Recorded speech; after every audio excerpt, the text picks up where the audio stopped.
Good evening, everyone, and I'd like to call the meeting to order for Council June 14th, 2021.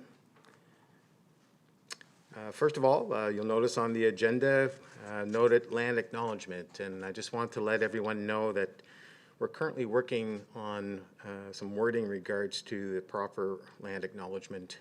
We are on unceded land for the Mi'kmaq, and we are going to be recognizing that at our meetings going forward.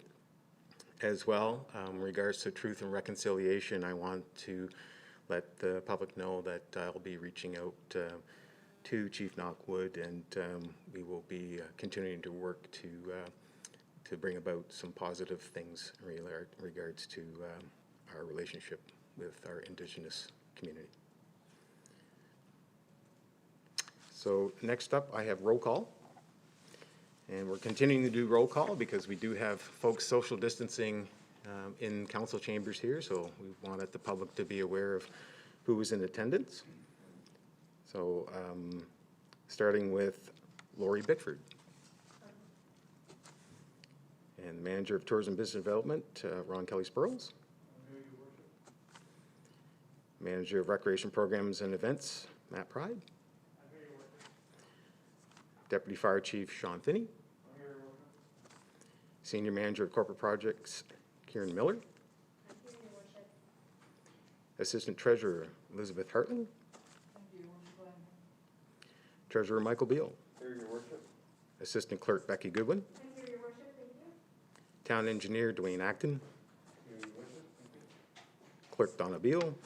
Thank you, Your Worship, I'm here. And CAO Jamie Burke. Thank you, Your Worship, I'm here. Councillor Michael Tower. I'm here, Your Worship, thank you. Councillor Bruce Finney. I'm here, Mr. Mayor. Councillor Kenneth Hicks. Here, Mr. Mayor. Councillor Bill Evans. Present, Mayor Michaud. Councillor Matt Estabrooks. Present, Mayor Michaud. Councillor Sabine Dietz. Present, Mayor Michaud. Councillor Allison Butcher. I am here, thank you. And Councillor Andrew Black. Present, Mayor Michaud. And I am also here. First item next is the approval of the agenda. Do I have a mover to approve the agenda as circulated? I'll move it. Councillor Finney? Do I seconder? I'll second that, Councillor Black. Any question? All those in favor? Aye. Contrary minded? Oh, I pressed my... Sorry, I just wanted to request an agenda item addition. And I think that happens after the seconder, correct? that's Okay. correct. I'd like to add the hospital ED closure over the summer to the agenda, please. And that would go under new business, would it? Okay. So we will place that as 11B under new business, closure ER.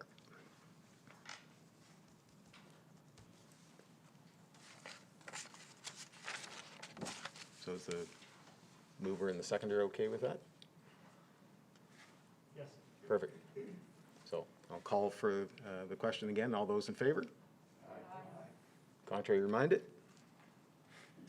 And motion is carried. So next up would be question period. Are there any members in the public attending that would like to ask a question? If so, raise your hand on Teams. Okay, so we do have a question. They will need to unmute themselves. Okay, so please unmute yourself, identify yourself, and provide your question, please.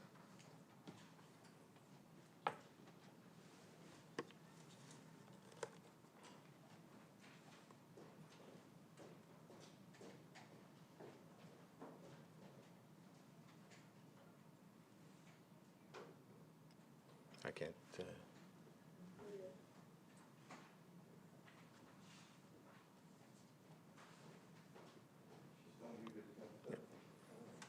You're still muted. We can't hear you.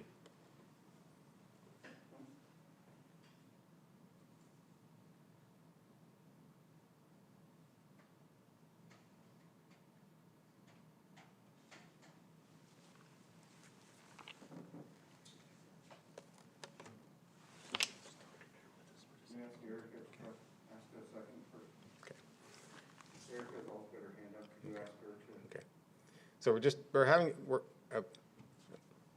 just having a few little issues here with I believe there's another question. We're going to see if we can get to Erica Butler's question, and then we'll try to get back to Sharon Hicks.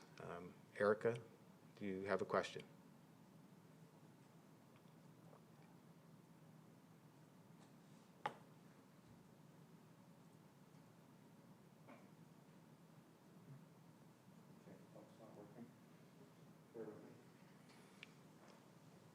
Okay, folks, sorry about this. We're just, again, this is our first go with this technology, so just please bear with us for a moment, please.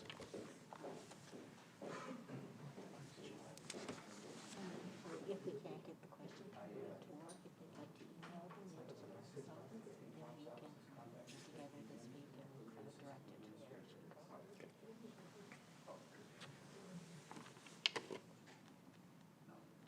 video for a minute there, but I can still hear you and see you. Okay, So, I can see you now. I couldn't see any faces before. great. Yeah, I think So the council chambers is just it's just an icon. So we do have the audio now, so we can hear you both. So we'll start with Sharon Hicks.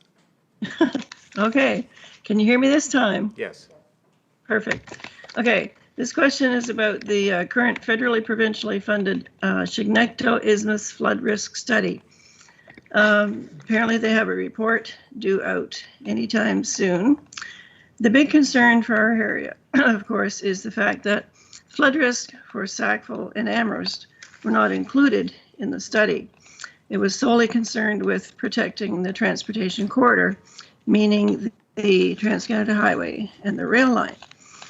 So because of our close proximity to the transportation corridor, it seems necessary that our area needs to be included in whatever solution they suggest. So my question is, will the Mayor and Council commit to setting up a committee of knowledgeable individuals right away? And that's the important part. It has to be done soon. To launch an appeal to our Member of Parliament, Dominic LeBlanc, to ensure that Sackville is protected from future saltwater flooding. That's my question. So maybe our CEO, Jamie Burke, could just provide some context behind what's gone on so far, and then I'll turn it over to council if they wish to respond to Mrs. Hicks. Thank you, Your Worship, members of council, and thank you, Ms. Hicks, for the question. I guess just a bit of context for, especially for our new councillors who may not be aware of the federal provincial study that's taking place in our neck of the woods. You may have noticed there is some federal provincial signage along the Trans-Canada Highway as you approach Sackville eastbound, which identifies the Chignecto Isthmus study. So back, certainly over a year ago, forgive my memory if if it's a little earlier or a little later, but about a year ago, the province, in partnership with the federal government, announced a $700,000 study with respect to the isthmus. So that's the area between Sackville and Amherst, which is mainly protected by right now the CN rail line. So they're looking at a comprehensive strategy of, it's my understanding, the options that may be available to enhance, improve, whatever's needed in order to protect that vital section of corridor. And I say vital section of corridor because, as we all know, there's millions of dollars in goods transported by truck coming from the Port of Halifax. It's destined on CN rail, as well as trucks for the rest of the world. There's also electricity infrastructure running through there as well. So you've got rail, transportation, and electricity corridor that's really a component of national critical infrastructure. So that's really why the province has identified the areas at risk, and federal government, and that's why the funding has been established to study the issue, to identify what needs to be done to ensure that that area does not become severed in any way, shape, or form. We as a municipality, we've been, I won't say consulted, but we were invited early on to an information briefing from the province of New Brunswick. The study is being led by Wood Group, which is an international engineering and environmental consulting company. We also have assisted them in providing whatever information we can with respect to the area's interest from a municipal perspective. We have lagoons in that area, sewage lagoons in that area, as you know. There's a former dump we've made them aware of, and we provided whatever information we have with respect to some of our past projects that may be able to assist, I guess, and accelerate the work that's been done. We have not been consulted any further. We did receive an update several months ago, just that the study was ongoing and that the results would be forthcoming. But we have not been consulted, and we're certainly not leading that project, nor are we a funder.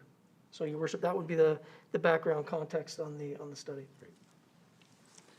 Thank you, Mr. Burke. So would any councillors care to provide a response in regards to suggestions for next steps that we could possibly be involved in that Ms. Hicks has provided here? Councillor Dietz. Thank you, Mayor Michaud.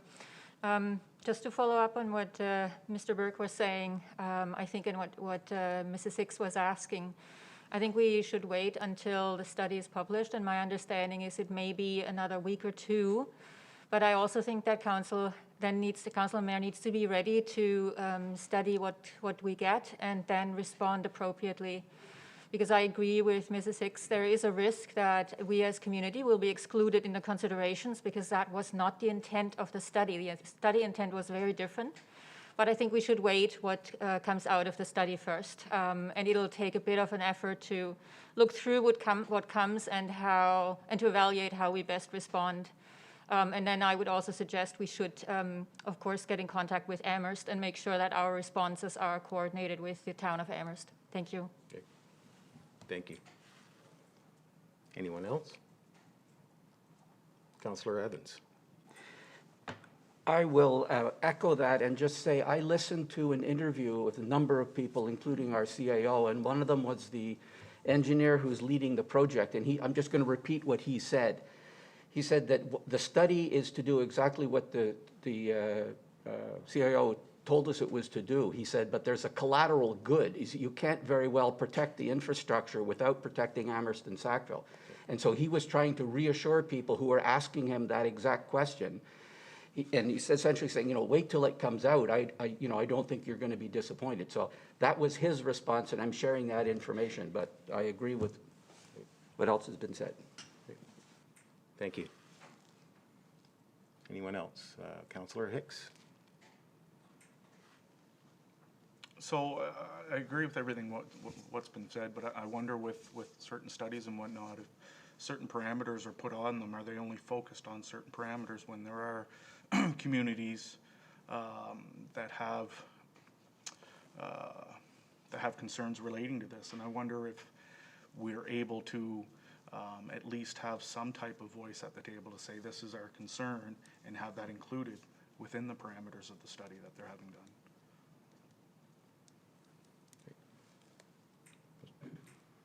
Go ahead, Mr. Burke. Yeah, thank you, Your Worship. And just in response to Councillor Hicks, as a point, when the original information session was held, it was hosted at our Civic Center. Our former Mayor Heim attended at the time, along with several staff members. And it was raised at that meeting that, it's fine to be studying a certain section of an important corridor for a variety of reasons, which I think we all agree with. But you can't just let the two bookends on both sides of the study area kind of be on their own. So at that meeting, while the project leads indicated that Sackville and Amherst weren't the key points of the study objectives. They did acknowledge that they can't just forget that the two communities exist. So I think the comments made by Councillor Dietz, kind of wait and see what the results are, and then we'll get an action plan of engagement pending what those results may be. Any other councillors? Okay, well, thank you very much for the question. It would appear, I think it's probably in the best interest, and from the feedback I'm getting from councillors, to just wait and see the results of the study. But as Councillor Dietz said, to be ready to respond to what's happening there. Oh, I see that Councillor Dietz is looking to. Yeah, I just wanted to add something. I will circulate to council and anybody who'd like some past studies on the Chignecto Isthmus, links to past studies, so folks can get informed about the issue and what's gone on before. Thank you, Mayor. Yeah, it's definitely a concern to our community and region, especially with the transportation aspect and our own properties, et cetera. And I always refer to the fact that, the saltwater flooding, but then also the freshwater flooding. And I came in with a flood, actually. I was born in April of '62, right when the last main flood happened. So it was, from my, what I'm being told, it was quite a spectacle. And we don't want to see that type of thing happen again, and try to have the proper mitigation in place. So I will take this away and make sure that we have the information and have the opportunity to respond back and coordinate that with Mayor Cogan and his council, and make sure that we stay on top of this very important subject. So thank you very much. I believe we had another question from Erica Butler.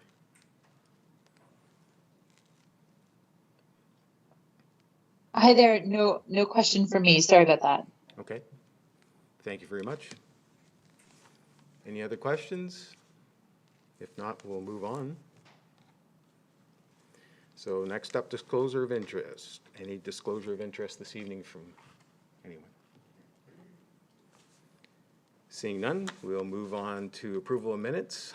Regular council meeting of May 3rd, 2021 appears on page 3 of the package, and I'll need a motion to adopt those minutes.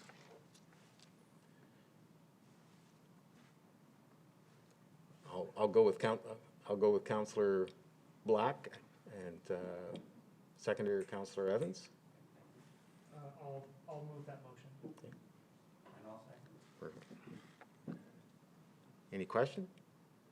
All those in favor? Aye. Contrary minded? Motion is carried. Special meeting of council of June 7th, 2021 appears on page 9. And do I have a motion to adopt those minutes? So moved by Councillor Butcher. Do I have a seconder? So moved, or seconded by Councillor Estabrooks. Any question? All those in favor? Aye. Contrary minded? And the motion is carried. And I believe we don't have any business arising from the minutes. So we'll move on to the Southeast Regional Service reports. And the Regional Service Commission, there was no report from the Regional Service Commission. My first meeting with the Service Commission Board will be on June 30th, so I will have a report in July to provide back to Council. Was there any questions that Council might have to take to that board meeting? Councillor Dietz. Question to Ms. Bickford regarding the municipal plan, or I have a question that I'd like to ask of Mrs. Bickford, Mr. Mayor, which refers to the municipal plan review. And I'd just like to get an idea whether we're going to have some focused discussions around climate risk, especially flood risk. That's one thing. And the second piece to that, when these discussions will start with council and when the discussions will start with the public. So just a timeline, please, on that. Okay. Thank you, Councillor Dietz. What I'll do is Ms. Bickford has her report to give. So what we'll do is if we can hang on to that And then we'll get Ms. Bickford to ask answer your question at the time. That would be great. So, Ms. Bickford, your report to Council for Planning, please.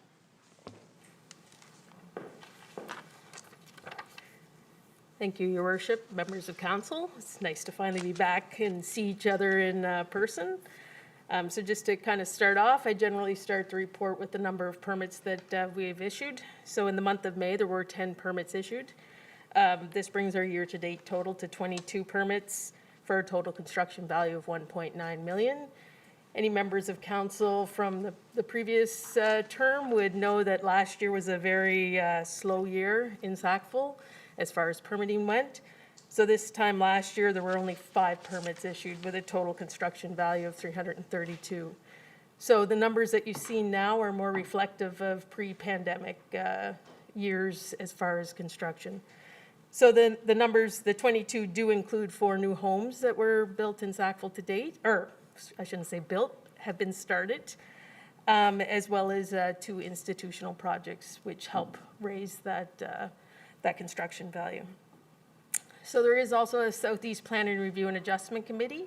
They're responsible for doing a number of approval processes as well as recommendations. In the month of May, however, there was no approvals for the town of Sackville or recommendations that had to go before that committee. And then just some highlights, one which I will try to roll in what Councillor Dietz has brought up. So one of the things that we've started doing is working on the municipal plan and zoning bylaw review. So every 5 to 10 years, there is a municipal plan review that goes on. This is the primary document that oversees land use planning in the town. And we have started by the initial steps of compiling the basic studies that are required as part of that process. So certainly background studies, looking at updated census data, starting to compile the types of requests that have come in since the last review, which was in 2016 and present, as well as looking at other important issues that have come up throughout the town. One being, of course, we're always watching the flood risk scenarios in the town of Sackville and how that could mean about updating our various mapping. So in this, certainly the flood risk mapping is currently, I would say we have adopted the 1 in 10 year flood scenario. Generally speaking, we work on a 1 in 100 year scenario as far as planning for infrastructure. So that's certainly something that's on the docket to look at advancing in the next few months, or certainly as part of this review process. Kind of the initial stages though, so over the summer, you'll hear probably more of my updates of just the general background stuff that we're starting to update. Then as we move into the fall, you'll probably see some more engagement with council, asking again for feedback. And certainly there's no need to wait till the fall. If there's certain issues that you think have been important over the last 5 years that you think should be looked at, we can start to compile those. But certainly within the fall, we would open up the bigger discussion, usually first at a council range, and then we lay out a procedure for how we're going to go through that process, which usually involves a number of public engagement components, as well as looking at setting up some form of review committee as well to filter information back and forth to council. So throughout that process, there will be a number of updates that come to council, and certainly all council will be part of that process, as at the end of the day, it is council's 2 bylaws that we adopt. The other item that we've been working on is a presentation to new council members throughout the Southeast, explaining kind of the role that the Southeast Regional Service Commission's planning and development side of things, what we do. And certainly, tentatively, we're looking at pairing up on the town's orientation day as well to kind of share that information. So I think I hit your questions, but if not, certainly I'm available to answer more. Were there any other questions from council of Ms. Bickford? Maybe to kind of around the highlights of her report. So what's the best way, I guess, as you mentioned, that, you know, council can bring to your attention, even at this point in time, matters that might have been raised in the last 5 years in regards to the municipal plan? What's the best way that we can coordinate that so that it's kind of funneling through as opposed to you getting several kind of messages? Is there a way you would prefer to see that work through? I mean, I don't necessarily have a preference. Certainly, I'm always available through phone or as well as through email. I will, though, say as part of my process for identifying issues is I do work internally first. So there could be a number of issues that are the same issues that you guys are looking at. So for instance, one of the things I always go through is the types of requests that have come in since the last bylaw, and we would revisit kind of as a checklist of key items that might have came up. So for instance, during the last review, high-density residential was a big issue that we were seeing repeatedly. So that was identified as one of the key areas that we would be looking at. Can definitely say flooding is on that list to look at, for sure. And then, of course, I would say that we would look at any of the types of rezonings that we had over the past couple months, or a couple years, sorry. Great. Thank you very much. Anything else from council or questions? Thank you, Ms. Bifford. So I'm going to move on to the reports now. And the first report up is the mayor's report. And please bear with me. It's been a very active few days. And I provided something through to council, but I'll touch base on a few points that I've provided as well. I've spent a lot of time in regards to the current emergency department issue with Sackville Memorial Hospital. So in the past couple of weeks, I've completed media interviews with CTV in regards to New Brunswick reopening the path to green around COVID-19. The Times and Transcript, CBC, Global TV, CTV, in regards to the emergency department closure for summer weekends. I've had email and phone correspondence, members of the Hospital Ad Hoc Committee, the Mount Allison Student Union President and VP External. I've had a resident concern raised in regards to public safety in the Middle Sackville area. I've also emailed Minister Dorothy Shepherd regarding the hospital, as well as a phone call with Minister Danielle Alain regarding the hospital. I've also met with committee member Pat Esbrooks of the Hospital Ad Hoc Committee twice now, along with Dorchester Mayor Debbie Wiggins-Caldwell. And also I've completed meetings with members of council regarding liaison appointments. Today I had the privilege of raising the Rotary Club of Sackville flag in celebration of their 90th year. Also, I'd like to send out congratulations on a couple of ECMA award winners here in Sackville. First of all, Joe Miller earned the Jazz Recording of the Year for his record Unstoppable, and Levy on the Lake was awarded the Event of the Year through ECMA. So congratulations to them, and I'll be reaching out to those folks with the congratulations from Mayor, Council, and the municipality. I'm just going to touch a little bit further in regards to some of the actions around the hospital. So I had a briefing today with Pat Esbrooks in regards to the ad hoc committee. Had a meeting yesterday afternoon, pulled together fairly quickly, and they want to let myself and council know that what they know is the threats and the actions that they're working on. Emergency is an essential service for our community.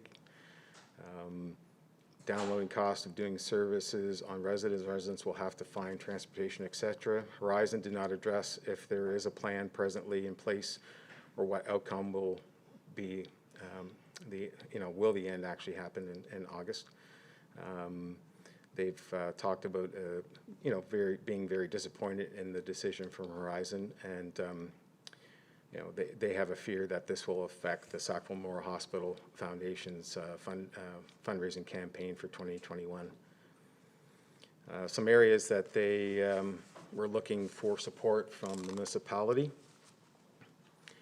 was regards to the committee itself. So the ask of myself was to formalize this and appoint a councillor to serve on the committee. So I did mention to Pat Esterbrooks that I believe this particular situation is not just a situation that's affecting Sackville, but it's affecting the region. And so what I'll be doing is I'll be reaching out to the mayor of Dorchester, which we already had a conversation on Friday, as well as the mayor of Port Elgin and mayor of Memro Cook and Chief Notwood at Fort Folly.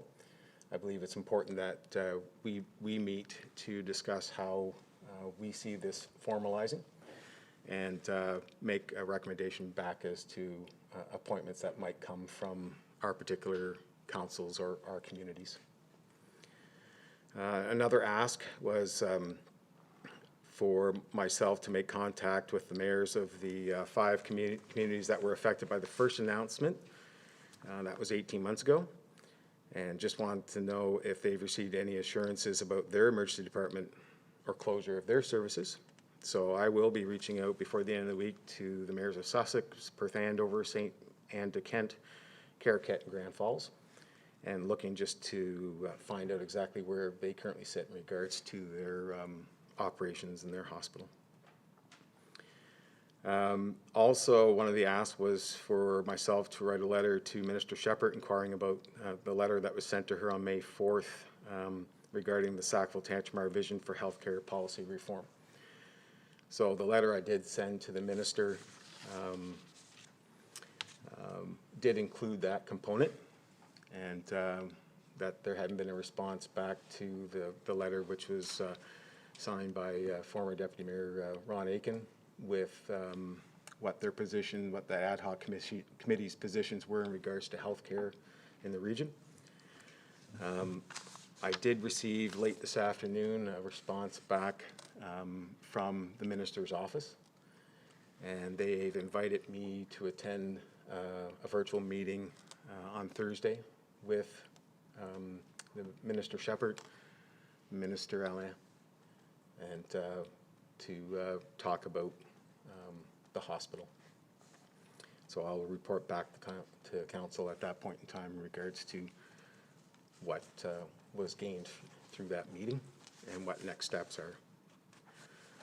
Also, I shared with council today, there was a letter that was sent to Minister Shepherd and Karen McGrath on Friday from MLA Megan Mitten, and Karen McGrath did respond back to that email to Megan Mitten.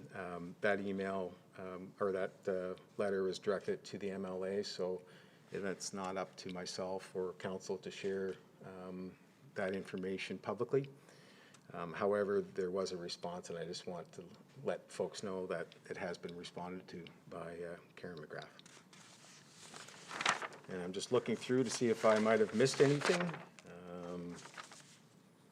I don't believe so. If there was any questions, I'd be open to those right now. I'm not sure who came up first, so I'm going to start left to right. So I'll start with Councillor Dietz, I guess. This is just a suggestion. The hospital in Tracadie just recently had cuts to beds, so you may want to reach out to municipality of Tracadie as well. Okay. Thank you very much. I will do that. Councillor Evans. Thank you. I want to thank you for your extensive report and your work on these files. And some of them are obviously very important. I do want to call attention to one which is not nearly as important, but it has a personal attachment to me. As a Rotarian, I want you to know that I appreciate you doing the flag raising today and wearing a Rotary mask at the meeting tonight. I just want you to know that it's noted and appreciated. Thank you. Well, the Rotarians have been a very important part of our community way back to when I was growing up in the community, and I think the first time I remember seeing the Rotarian logo was on the booster pump, and then probably not too long after that on Littlest Faucet Park. So the work that organization does and is very important to our community. So it was my pleasure to take part. And Councillor Finney. Mr. Mayor, I was just going to ask you, mentioned the letter that came to MLA Megan Mitten from Karen McGrath, and you said we can't let people know what's in it as yet. Will you be reaching out to the MLA to ask her if that information, she'll be putting it forward to the people so they'll understand exactly what was said? I'll be following up with the MLA in regards to that.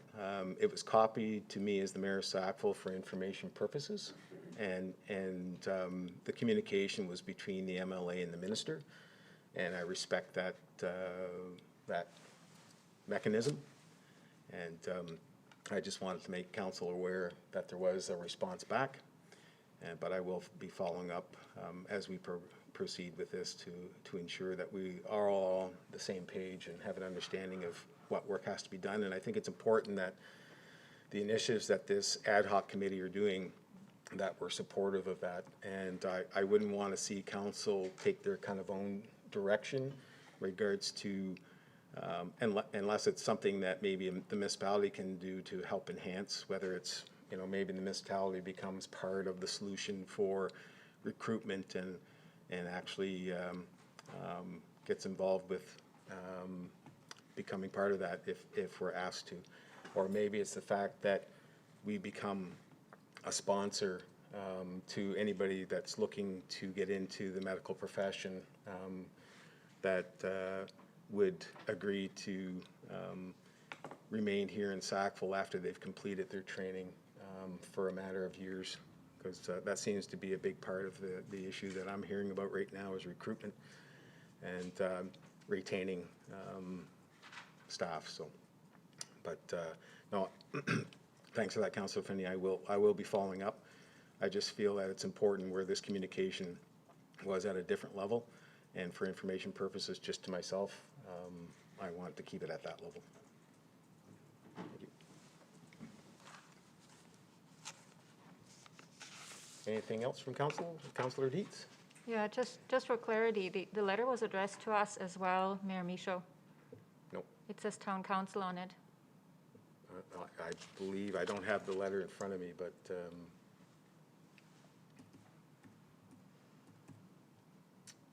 letter from, I'm just trying to go back here and see if I can see the one from, I can read CC to if you want.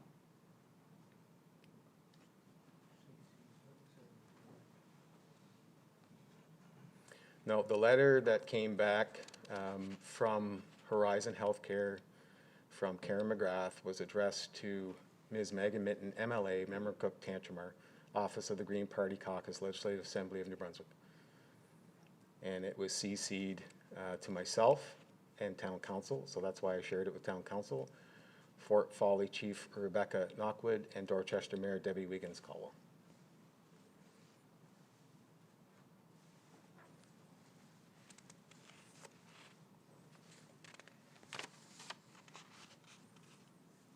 Anything else from Council? Thank you very much. I'll move on to Mr. Burke and the CAO report, please.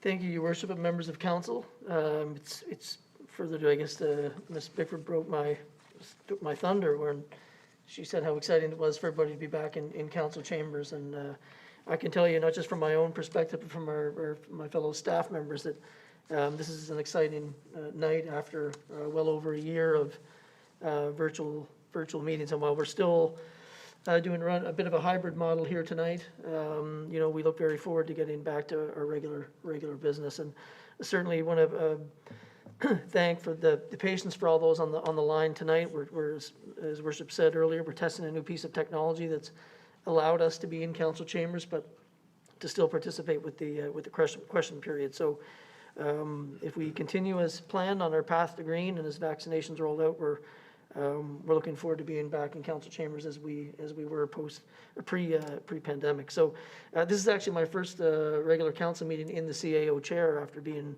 CAO for over a year now. So it really is an exciting night. So I know I speak for all the staff that we are really looking forward to working with all of you in this next 4-year term. And fingers crossed, you don't have to spend an extra year if you don't want to, and we don't get another circumstance like that. But there's various information highlighted in the departmental reports that you'll see in front of you tonight. Just a few highlights. Noted in the report, the treasurer and I are very fortunate to be participating directly in the local government reform process. We're each serving on one of the two working group committees where Mr. Beal's participating with the finance group and I'm participating with the land use planning group, and those working groups will cross paths as we go down the local government reform process. So we're both meeting on a bi-weekly basis, 3 hours at a time. So it's a significant time commitment, but as you all know, it's very important for our municipality. Lots of other projects taking place. We had the recent unfortunate news coming from Horizon Health with the elimination of the emergency room on the weekend. So that's obviously, as we've noted earlier, that's devastating news for our community, and I'm pleased to be attending the meeting with Minister Shepherd and her colleagues on Thursday with Mayor Michaud. I won't go through each and every point in the report, but just I think there's a few worth noting. Certainly the building permit increases is good news. That's how we generate our revenue based on assessments. So the higher the assessments, the more property tax revenue we generate. So that's all positive. The completion of our annual hydrant flushing program. This is a fundamentally important piece of work for and not just our engineering department, for our residents and our fire service. So nice to have that program wrapped up for another year. I'm sure you've seen our parks and facilities trucks zooming by with, they've been busy between banners and readying the town for hanging baskets and flowers, and you name it, they're cutting lots of grass, especially after a No Mow May campaign. So it's a busy time of year for our parks department. And some other milestones: the opening of our visitor information center. That's as we eagerly await the reopening of the Atlantic bubble. So fingers crossed, we'll start to see some tourism numbers here as things open up. And another completion of our summer program guide, which I know Mr. Pride's department works very hard on to get that in the hands of school kids going home so they can share that with their families. You've all seen now we've got various provincial municipal orientation sessions planned. So the province is organizing some. We're going to be undertaking our own municipal orientation sessions. Our first one, which was last Wednesday, we look forward to rolling up our sleeves and introducing you to the rest of our staff. And some important business tonight, even though it's our first meeting, are appointing new bylaw enforcement officers to help police some of our town bylaws. We've got a funding support from Renaissance Sackville before you tonight. Awarding of a significant tender for Queens Road reconstruction, which our engineer will be talking about later. And similarly, a 5-year capital plan for our designated highway program. And then lastly, you'll also have a motion on the floor from our recreation department for some potential fireworks for Canada Day. But Your Worship, that would be it for me, but I'd be happy to entertain any questions. Council have any questions of Mr. Burke? I see Councillor Black up there first, so go ahead, please. Thank you, Mayor Michaud. Mr. Burke, I was wondering if you're allowed to or can speak to any information that you've had so far in your working group for municipal reform. Are you allowed to inform council on what you've been talking about already in that group? Thank you, Councillor Black. Anyone on the working group is sworn to secrecy, as we've been told by the province. So until such time as the options are advanced by the provincial government, we're not to be out discussing the items that are being discussed within the various working groups. The working groups the mandate of those groups is to provide advice to government. They're not decision making. So the decision-making will lie with government. So at this point in time, we're in the early stages, but certainly I know the treasurer and I will be looking forward to sharing whatever information we can in due course. Okay, so I'm going to go to the far right this time. I noticed there was a bunch of lights all came out at the same time, so Councillor Hicks.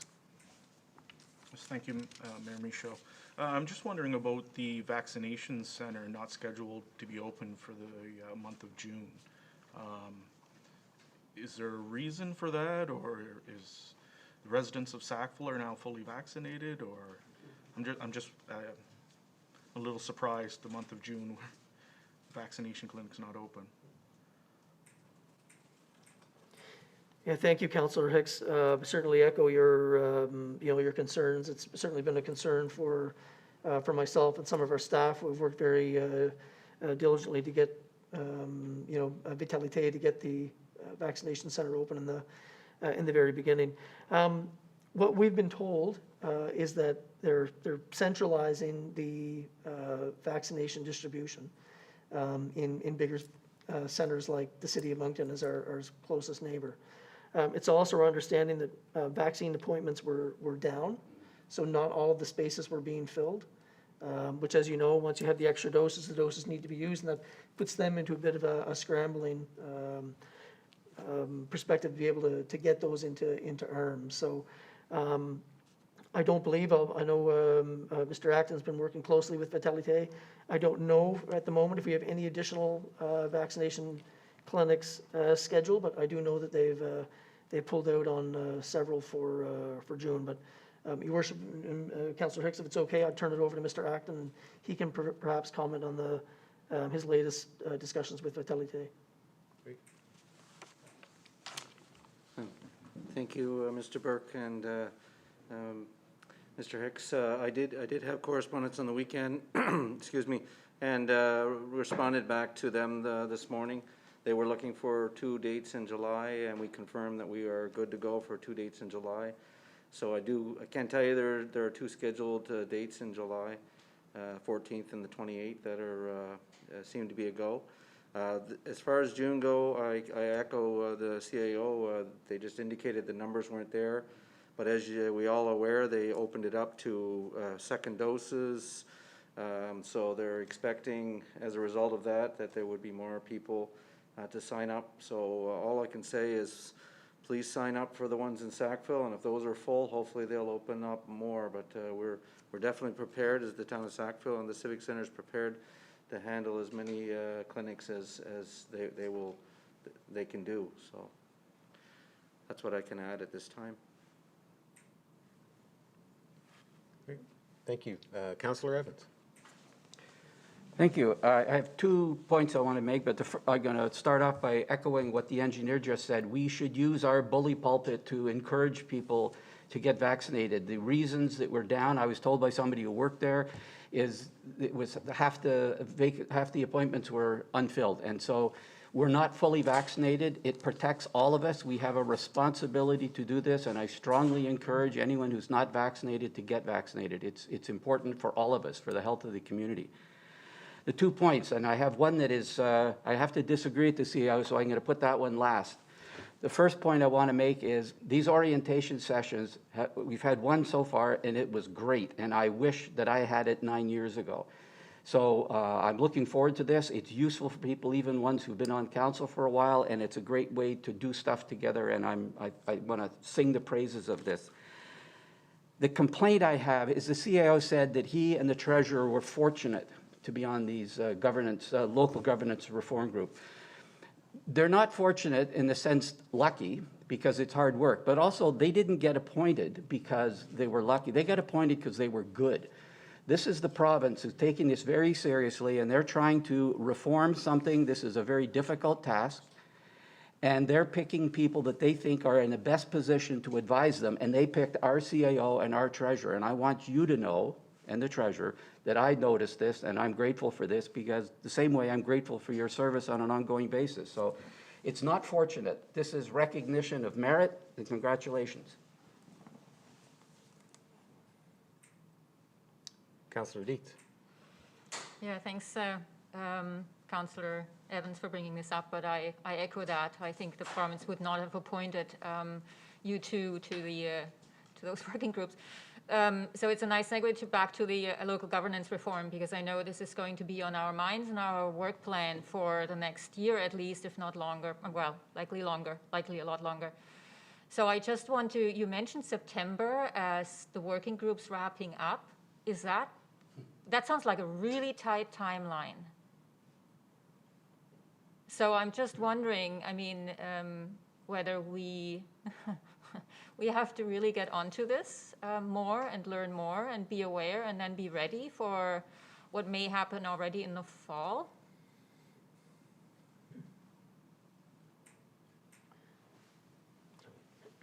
Yeah, thank you, Councillor Dietz. It is absolutely an aggressive timeline. There's no question about it. I mean, I know roughly where the finance is with their group sessions, and I can tell you the land use planning sessions, we're really just getting started. So there's a lot of discussion, a lot of even education amongst the other working group members on my group that has to happen. But the government at this point, I mean, they're driving the process. And they've been adamant that the green paper would be opened up for discussions and dialogue over the summer months after the municipal elections, and then we would expect to see a white paper in late fall. So that's the timeline. But again, it'll be up to them to extend, adjust as they see fit as the process unfolds. Councillor Finney. I was just going to add about the vaccination thing. As a matter of fact, I know it has been open for a while now to go to get the second vaccination. The thing is, I had heard the reason a lot of people were not going is because it wasn't as well advertised as it could have been. Now, I'm not pointing the finger at anybody, but anyway, I decided I wanted my second vaccination sooner than later, so I went online today. And when I said I wanted to do it at the Civic Center, it told me the middle of July. I changed my mind and I said, no, that's not good enough for me. So I turned around and said, I'll go to the nearest one, which is the Coliseum.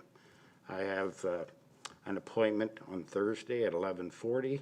I plan to travel there to get my second vaccination so that I'll be fully vaccinated at that time.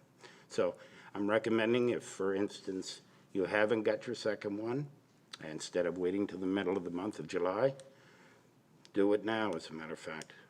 They've got places, and the city of Moncton's only a hop, skip, and a jump away. So I'm recommending that if anybody hasn't got their second one, make an appointment and go get it. Thank you. Thank you. Councillor Black. Thank you. I had my second vaccination last week at Fort Folly, and they did an incredible job. It was just like it was clockwork, in and out, and it was amazing. So thank you to Fort Folly for that. I just had a quick question with the vacancy of Vitalité from the Civic Center physically. Does that impact our contract with them over the course of them being at the Civic Center for the vaccination sites? Does that affect anything at all?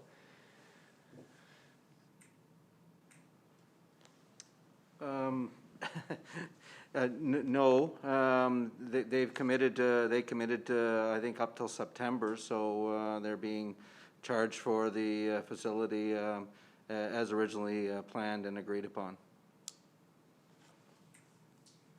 Thank you. Councillor Butcher. Thank you.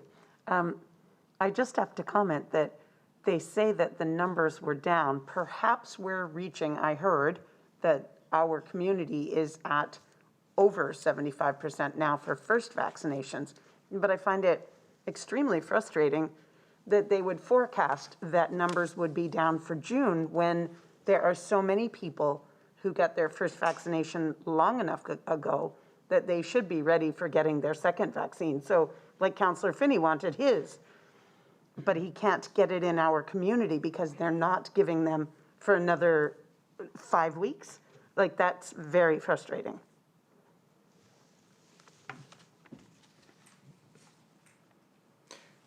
It's very frustrating for us as well, knowing that the facility's sitting there. But, and we've expressed concern to them about this. I believe the CAO may have even reached out to the MLA to try to put some pressure on somebody to changed their mind on that and to use the facility. And to my knowledge, they're just scheduling for July at this point. So very disappointing for that as well. Councillor Tower. Thank you. Jean Coutu and the Corner Drug are also doing this. I went in today and I'm getting mine done next week. That's how fast they're doing them. So people locally can go there to get them done. Thank you. I'd just like to add to this the fact that I congratulate anybody who's taken the initiative, anybody involved with this. Eventually, we're going to get to the point that appointments aren't required. So it's a step in the right direction. And yes, could there be more being done? For sure, but ultimately, when I see people, when they can't fill appointments, in my mind, I go to a good thought, which means that people have either already had their appointment, or there's other mechanisms in place for them in order to get that appointment. So, was there any other questions under the CAO's report? Councillor Finney? I was just going to say, as a matter of fact, I think the reason a lot of people weren't going probably to get them, and maybe that's why they relinquished the Civic Center, because nobody, I think it's now that you can get your vaccination after the 28 days are up, I guess now. And I don't think a lot of people know that. And so that's why people are waiting. I know I've got relatives that were told when they had theirs done in the middle of April that they wouldn't be available to get their second one until the middle of July. Now I'll bring it to their attention to see whether or not they would like to go to Moncton to get it done up there now. That's one thing about this entire pandemic is it's ever evolving, right? So things continue to change, and I guess we have to be prepared to adjust accordingly. So I think it's moving in the right direction for sure. You had something else you wanted to add, Mr. Burke? Yeah, excuse me. Thank you, Your Worship. I know it's NHL playoff time, and people are focused on our beloved Montreal Canadiens, but we've got our own championship league happening right here in Sackville, and for the last 2 years, our own staff have been awarded the Referee of the Year for our local hockey program. So this year was Mr. Todd Cole, who's our manager of Parks and Facilities, and last year was Mr. Acton, our town engineer. So lots of, I know we work hard here, but just a little hats off to Mr. Cole and Mr. Acton for the work they do outside of our council chambers for our community. Great, thank you very much. So we'll move on to finance and administration, and I know we have bills and payroll up first. Mr. Beal, do you want to speak to bills and payroll, please? Thank you, Your Worship. Do you want me to do both, the report as well, and then the two motions? Sure, that would be fine. Okay, so the bills and payroll, page 15 and 16 of the package. The bills were higher in the month of May for our operating accounts. In general government, the major items that were paid, we paid an RCMP bill, which was approximately $387,000. We paid our property taxes, which is approximately $267,000. We had debenture payments of $183,000, and then the remainder would be our normal power bills and service commission and other things that we have happened throughout the month. In utility government, again, we had property taxes, which were about $12,000, but the biggest portion of the $785,000 in the report is a debenture payment, and that was $630,000, but $374,000 of that was refinanced. So it comes out of our operating account, but then gets paid back into our capital account to offset the new debenture that was issued. So that is the biggest portion of the utility government. General capital had a few invoices which were for fire department coveralls and some guardrail work which were approved within our capital budget, and our utility capital was small with water treatment plant work that was done. The payroll is on page 16, and the overtime is noted within the report. It was for 2 pay periods in the month of May. Continuing on with the report is on page 17 to 24. The financial statements are included for the period ending May 31st, 2021. This report does include bills for the month of May and part of April, as the cutoff day for May meeting was earlier than normal. It was about a week before the end of the month. The 2020 audit has been submitted to the province for review. No comments have been received to date.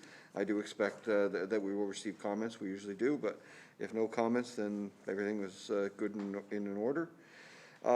As I just noted in the bills and payroll, in May we received notice that our Municipal Finance Corporation debenture has been approved and will be issued on June 17th, which is later this week. The debenture is in the amount of $636,000 and is comprised entirely of water and sewer projects, as no borrowing took place in 2020 for our general capital projects. The debenture is comprised of refinancing of a 2010 debenture for the construction of the water tower of $374,000, which I had already noted, and 2020 utility capital projects of $262,000.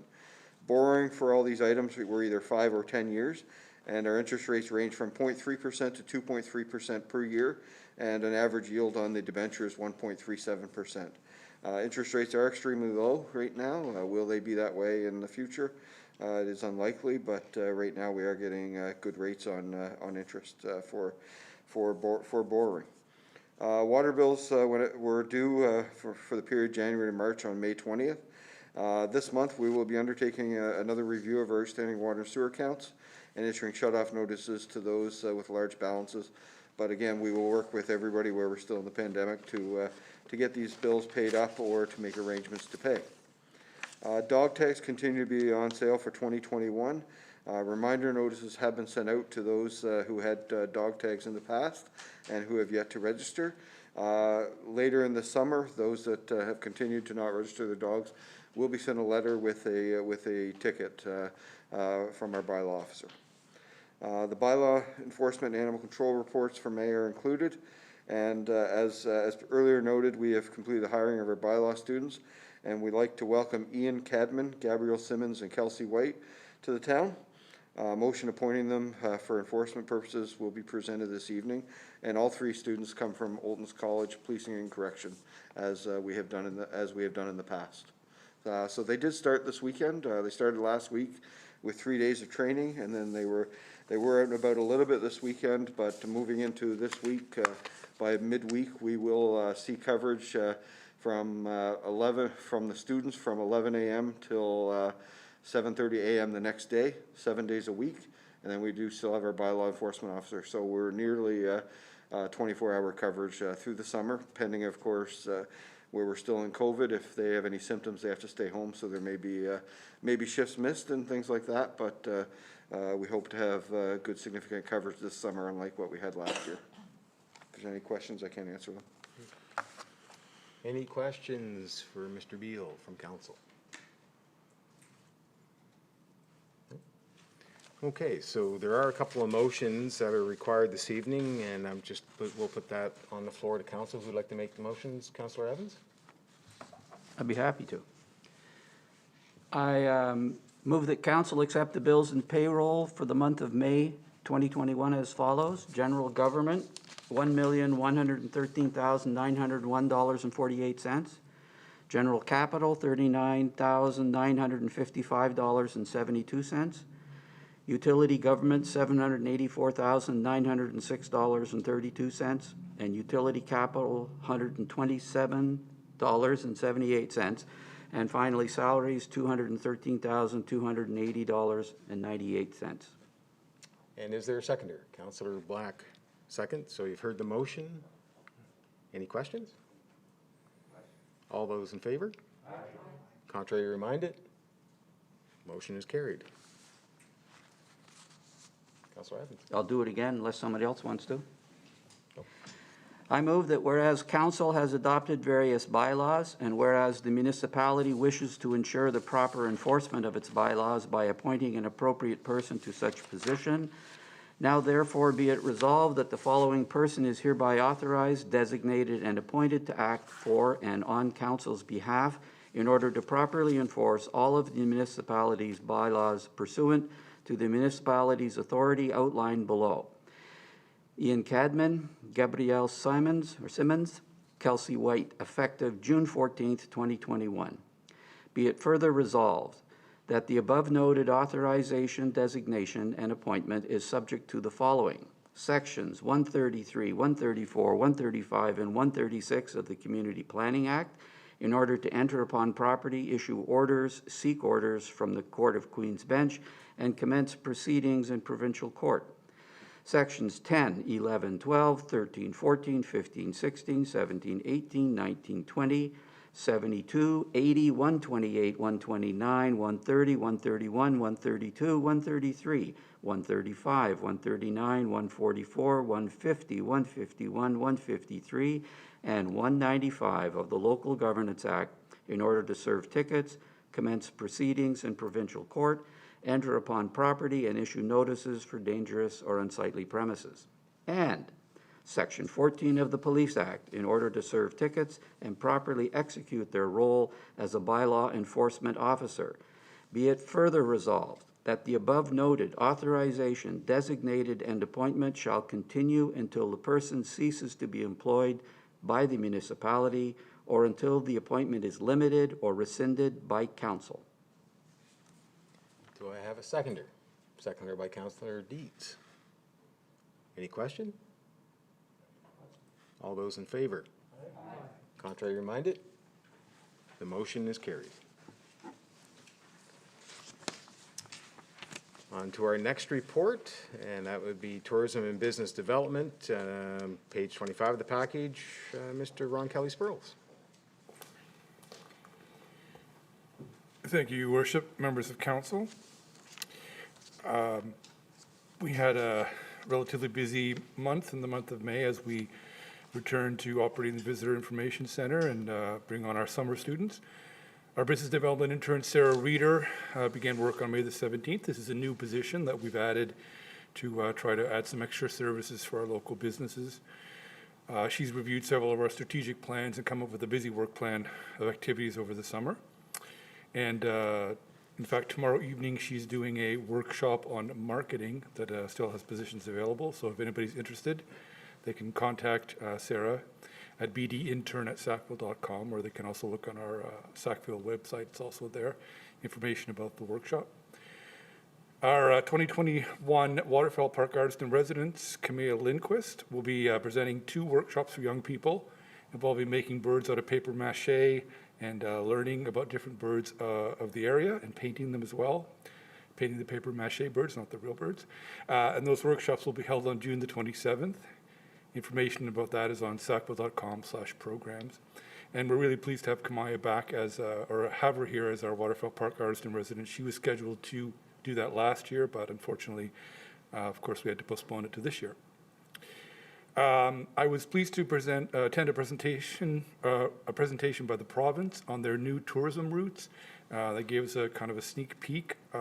We will be more closely aligned with Moncton when these come out. I'm not sure when they're going to be brought out to the public, but they were presented to some of the tourism operators and managers around the region recently. They also have an Explorer team, which goes around the province throughout the summer and represents the province in different locations and also helps to promote the locations that they're visiting. And the team will be back later in the summer to some of our events to help present Sackville to other places around the region. I was very pleased to attend with Senior Manager Kieran Miller and Sarah Reeder as well, a Chamber of Commerce for Greater Moncton networking event on May 26th at the Painted Pony. Mike Randall from Portfolio Solutions gave an interesting talk on telling your story during COVID recovery times.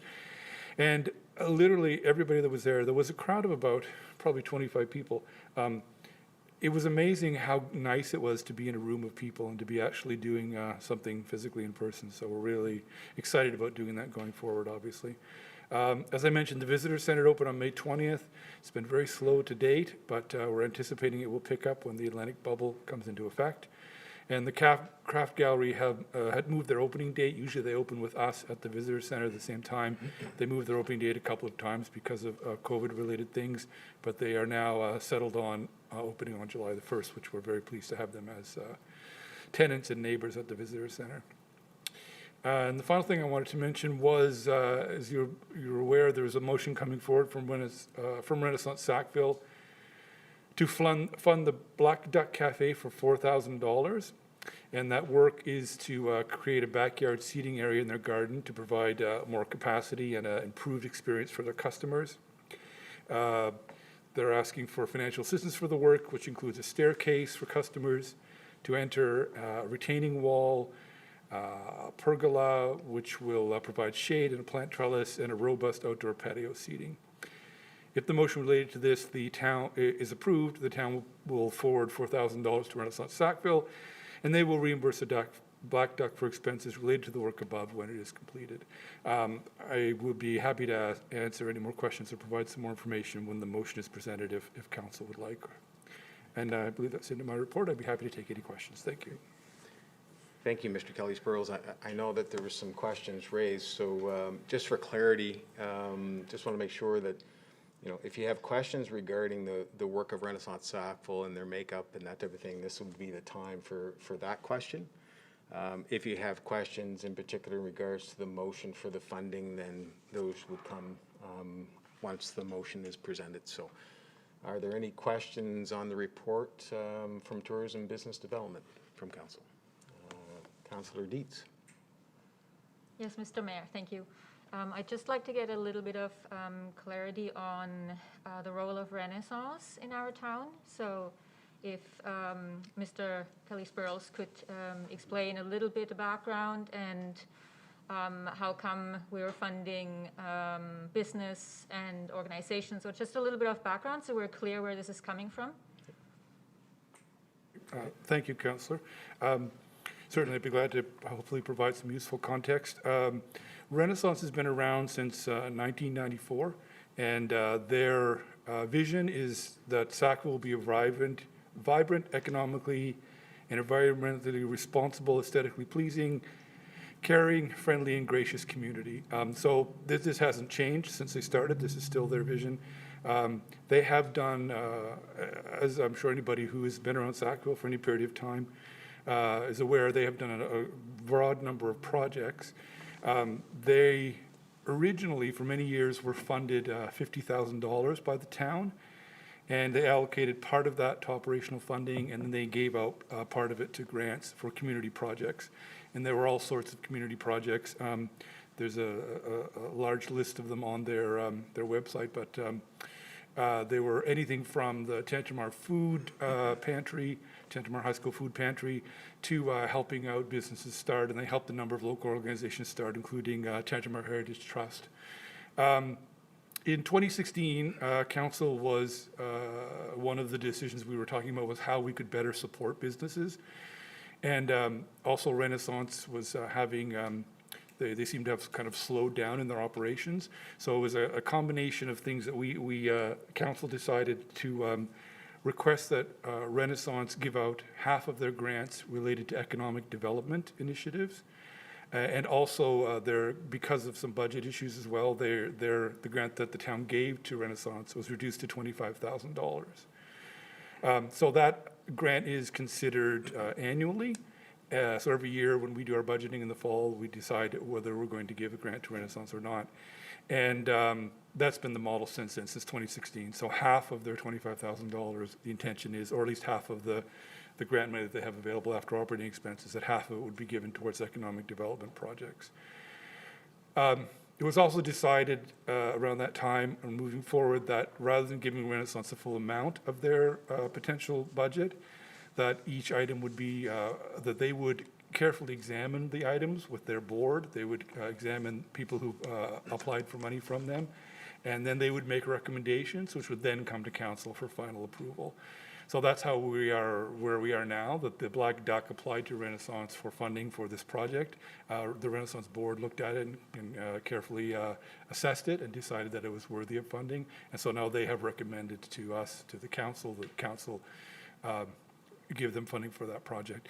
So the way that it's developed, that it works now, is that if council approves the money, then we would give the money to Renaissance, and Renaissance will only give the money to the organization applying for money once they have completed the work. So the Black Duck would have to finish the work and provide Renaissance with proof that they had finished it, then Renaissance would give them the money in turn. So I think that kind of encapsulates it, but I'd be glad to answer or try to answer more questions. Their website is renaissancesackville.ca, and there is quite a lot more information on there. I think it's fairly up to date. I was looking at it this afternoon. Councillor Hicks, any questions to the report, please? Yes, I was just wondering about, and you had made mention that the various businesses would make an application to Renaissance Sackville. What kind of criteria do they have to meet in order for Renaissance Sackville to bring that back to Town Council for approval of funds? Thank you, Councillor. The Renaissance has a pretty detailed application form, but my understanding, and Mr. Burke may want to weigh in because he has been quite directly, or he's been involved with them for a couple of years as a ex officio member of their board. But they try to keep it fairly open so that they can kind of not be limited in the sorts of projects that they fund. They really try to find things that are worthy and that will have a big impact on the community. So I know there's a number of questions that they ask, such as what sort of community support do you have? Do you have volunteers involved in what you're doing? Is it an innovative project? And then they ask specific things about the organization, like do they have board members? What sort of kind of structure do they have? That sort of thing.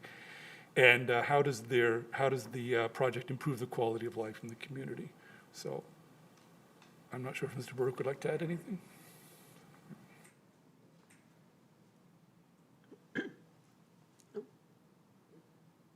No, I think Mr. Kelly-Spurl has covered it.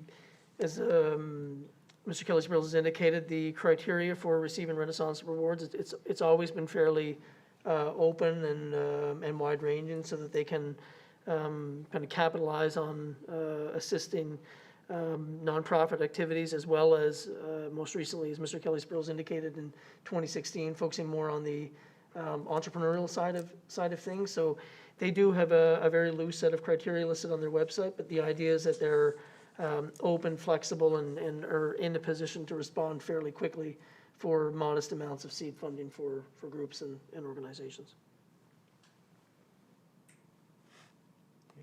Councillor Finney.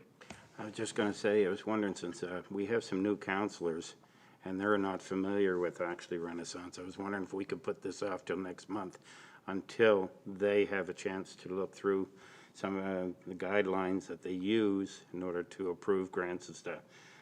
Councillor Hicks made a good point when he actually said, you know, what are their guidelines for actually approving grants and stuff like that. So I think that's number one. The second thing is, I want to say, I went to the Tourist Bureau today. I met the two young gentlemen up there. Believe me, it was quite busy there for just a little while.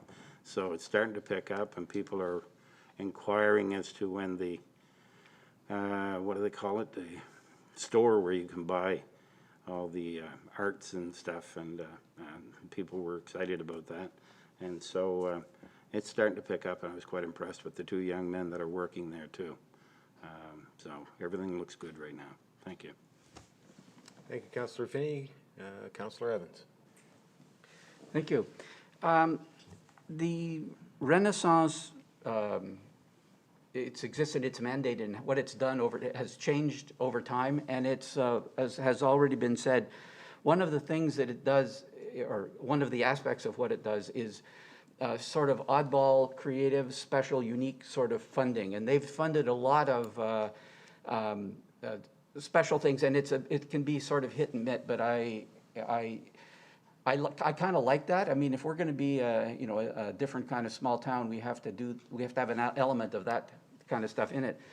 The thing that has changed, and I thought this is what Councillor Dietz was raising, is that in the past, it was my recollection that all the funding went to not-for-profits and stuff. But when we started saying when council said that we wanted it to focus on economic development, there have been a number of grants in the past that have gone to for-profit businesses. And this is a point that we need to think about carefully, because we want good things to happen. We also have to be careful when you start, picking and choosing people who are competing for dollars. Like not-for-profits is a whole separate thing. And so this is something we have to go into with our eyes open. So at the risk of agreeing with Councillor Finney, I wouldn't mind that we make some efforts to get new counselors up to speed on sort of the history of Renaissance, how it's changed and what our concerns were. Unless, as I always say, unless there are time-sensitive issues that would be problematic. So I would be interested in what staff thinks about a recommendation like that, because it will inform my decision about whether or not to support the motion to postpone it. So I guess at this point in time, we're looking at questions just in regards to the report. We haven't actually started to discuss the motion. So I mean, when it comes to information sharing and orientation, I think there's a lot of information that still needs to come to, even as refreshers for existing counselors. You know, maybe it becomes part of the fact that Renaissance, and I know as we get into budget time, Renaissance and other groups will make presentations, and maybe that's the opportunity that they come in and make that presentation. And there has been variances over the years, and that history is also good to know. But right now, I think it's important that we just focus on the report, and then if there's an interest to move the motion forward, we can go that route and deliberate it from there. So I see Councillor Dietz has another question.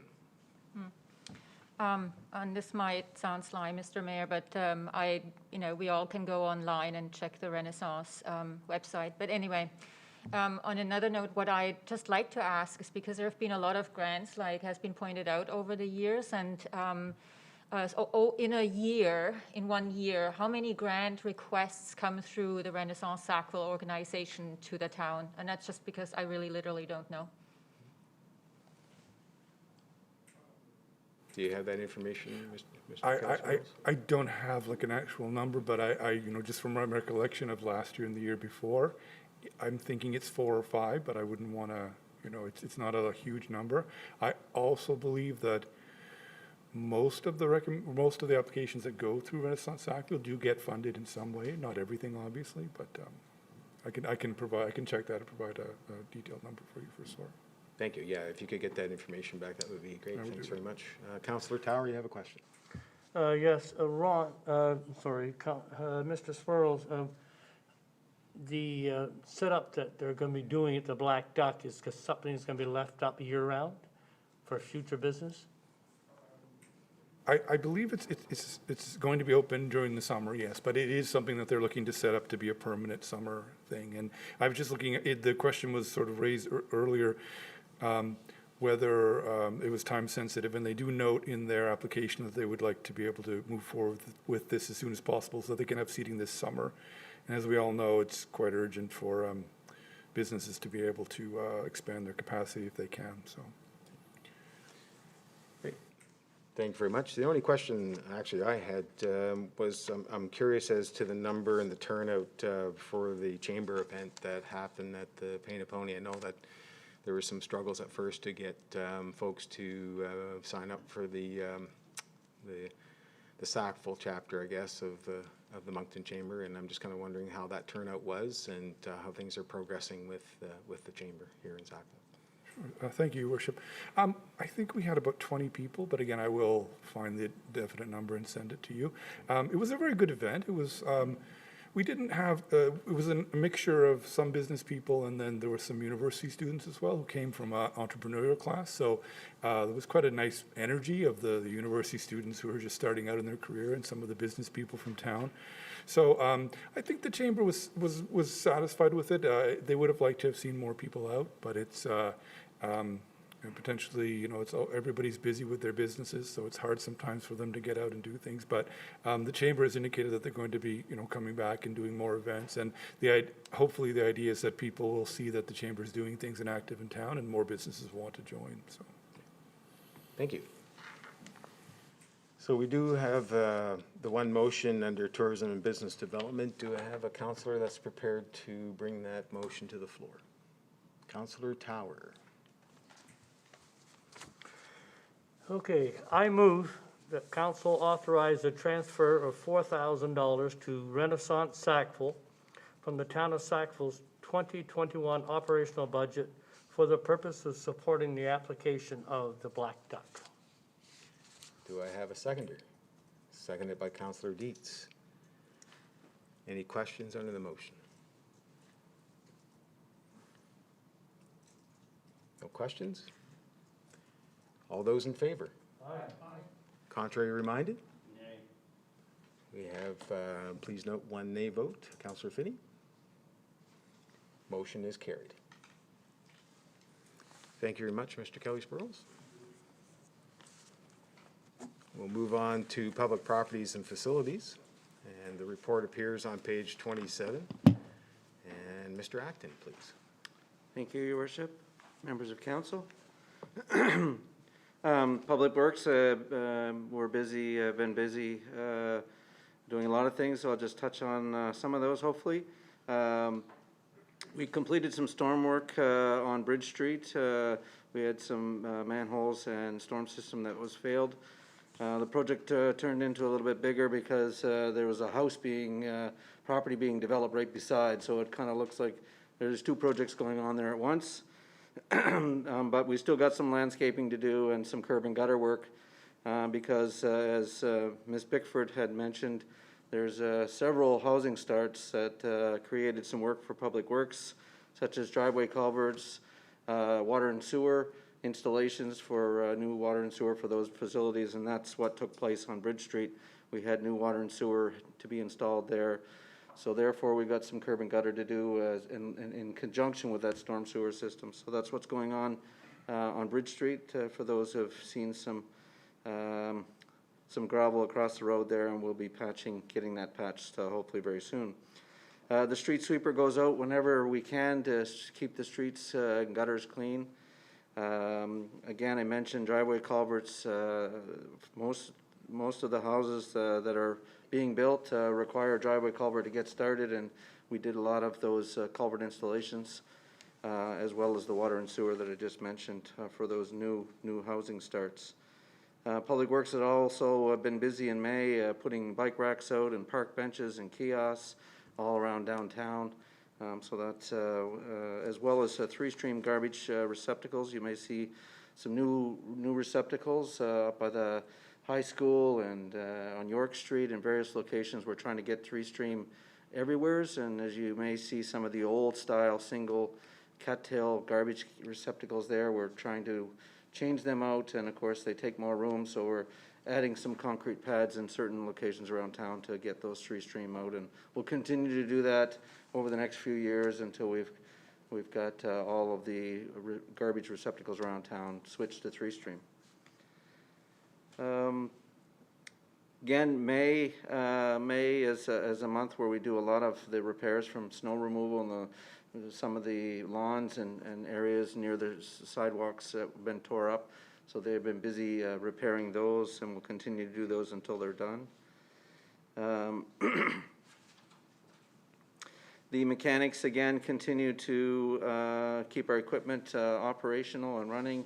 May is a busy month because we're transitioning between summer and winter. We're tearing down the winter stuff, getting it ready for summer. We've got whippersnippers and lawnmowers and all the summer equipment that need to be serviced and ready to go. So they've been busy there, as well as any of the requirements on the fire department side as well.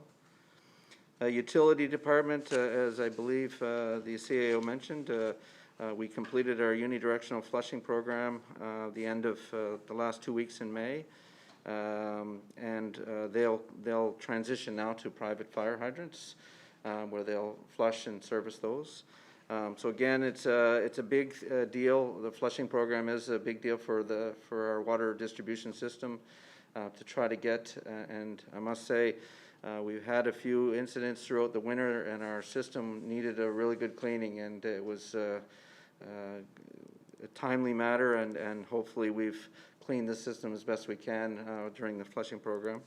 And again, we appreciate the understanding and the patience of the residents, because you know, we do it is where you can get discolored water while we do this. We try to do as quickly as we can, but there is a disruption to the residents. I mentioned all the new housing starts, so we've done that.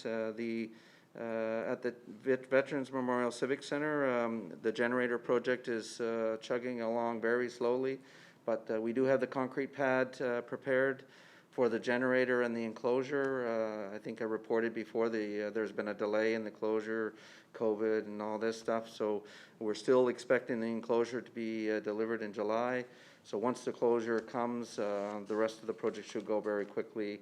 And obviously to get that generator connected into our system and tested and operational before the ice season starts this fall. The engineering department issued the tender package for the 2021-08, the road reconstruction for Queens Road in the month of April. And during the tender closing on May the 27th, here in council chambers, we received 4 tender bids, and those tender bids are attached to your report. After tenders were evaluated, all 4 tenders were accepted, and Beal and Inch Construction of Sackville, New Brunswick was the low bidder at $1,056,543.64, HST included. And your worship, there's a motion to follow, and I could answer maybe questions related to that during that motion, if that's For sure, yes. acceptable. Yes. After we received word from the province of New Brunswick that the 5-year capital budget for the designated highway program is due by the end of June, and it seems every year for the last 2 or 3 years they keep making this report due earlier and earlier, and this is 2 months earlier than last year. So the engineering department reviewed and evaluated our previous 5-year plan. We updated the plan based on the most recent pricing available and for the desired work for these various projects.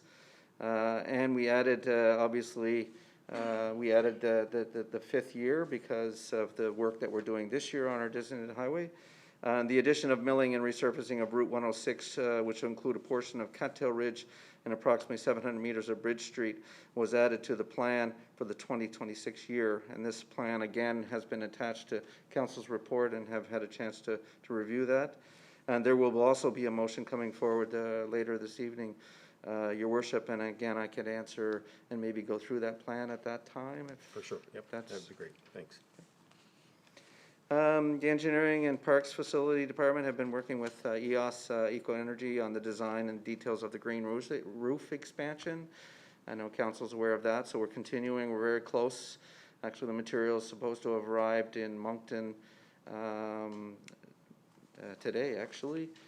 So we'll be looking to try to get that material down here, and we are working with a local landscape company to do the install for EOS Eco Energy, and so hopefully it's not proceeding as quickly as we'd hope, but hopefully by July that will be completed and we'll be able to see some fruition to that. And the engineering department have been working on the replacement of the traffic lights controller and cabinet for the Main and Bridge Street lights as part of the approved capital budgets projects for 2021, and we issued an RFQ for this project, and we'll be looking to bring this back to council hopefully in July. So stay tuned for that one. On the Civic Center side, Horizon Health continue to run the COVID-19 assessment clinics in the mezzanine area. Monday to Friday and the odd weekend when needed.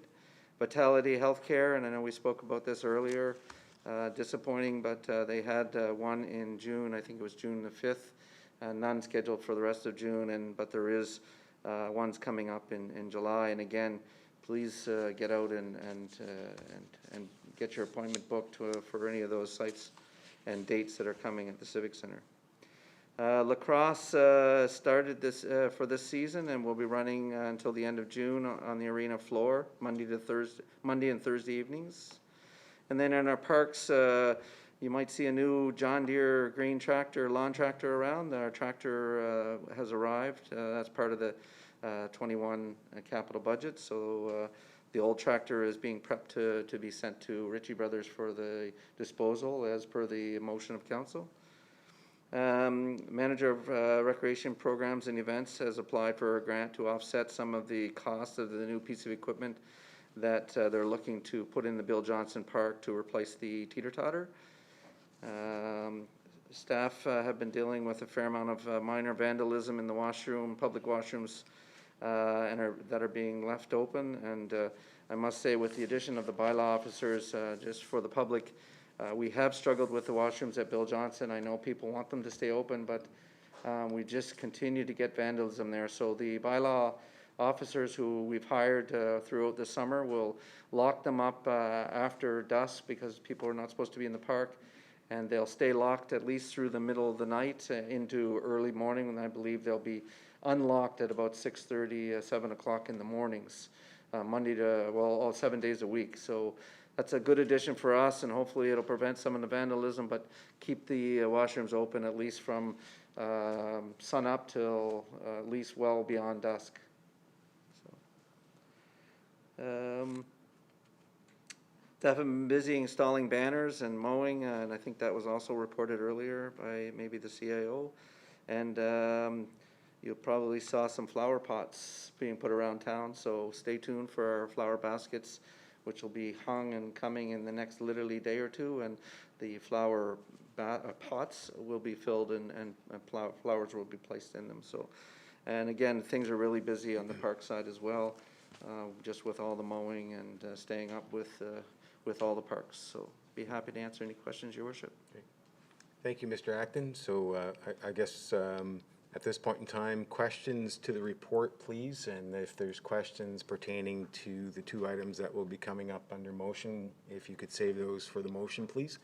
So any questions in regards to the report? I'll start to my right this time. I didn't see who hit their buttons first, so Councillor Tower.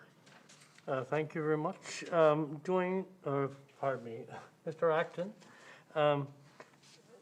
Actually, I guess there's about 3 questions, but has the town finished cleaning up from the bushwhacking that was done around the town?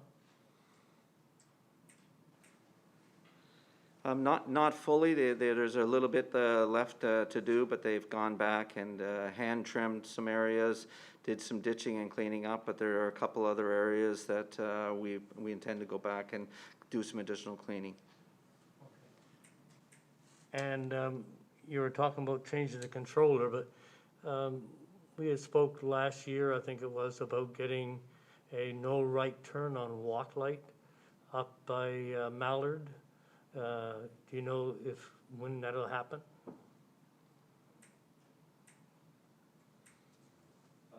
That can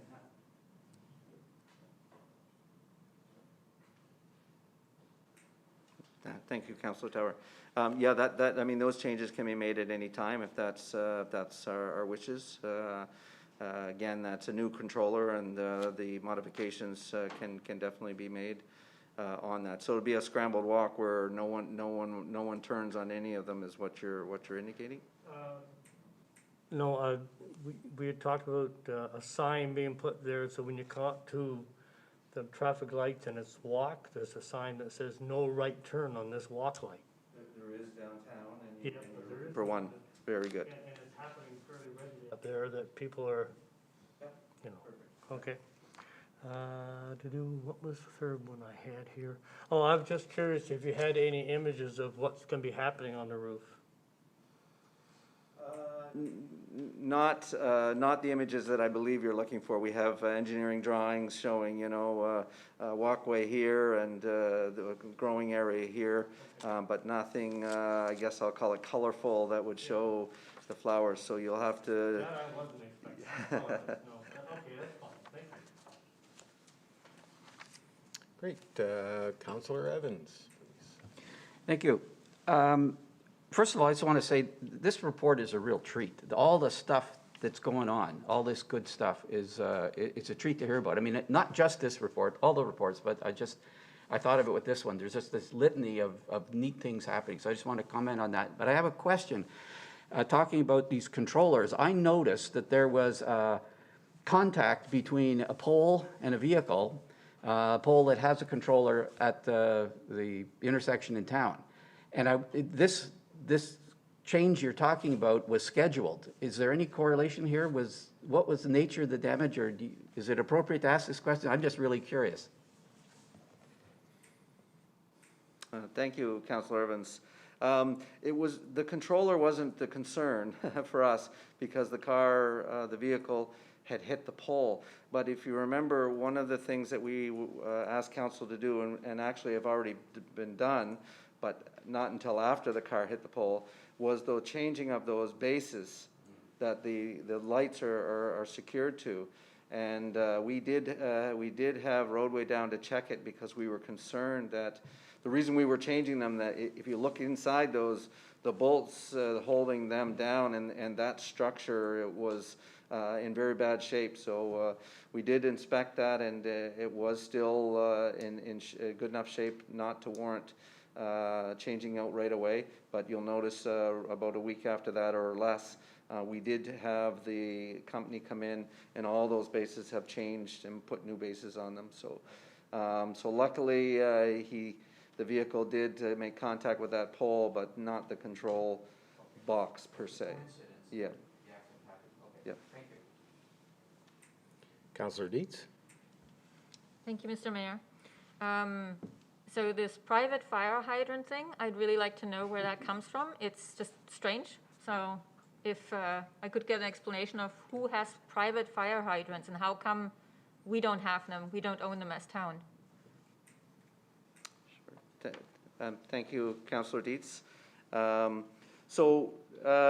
not quite sure. I mean, the private fire hydrants, they keep getting added to, and there's 26 private fire hydrants.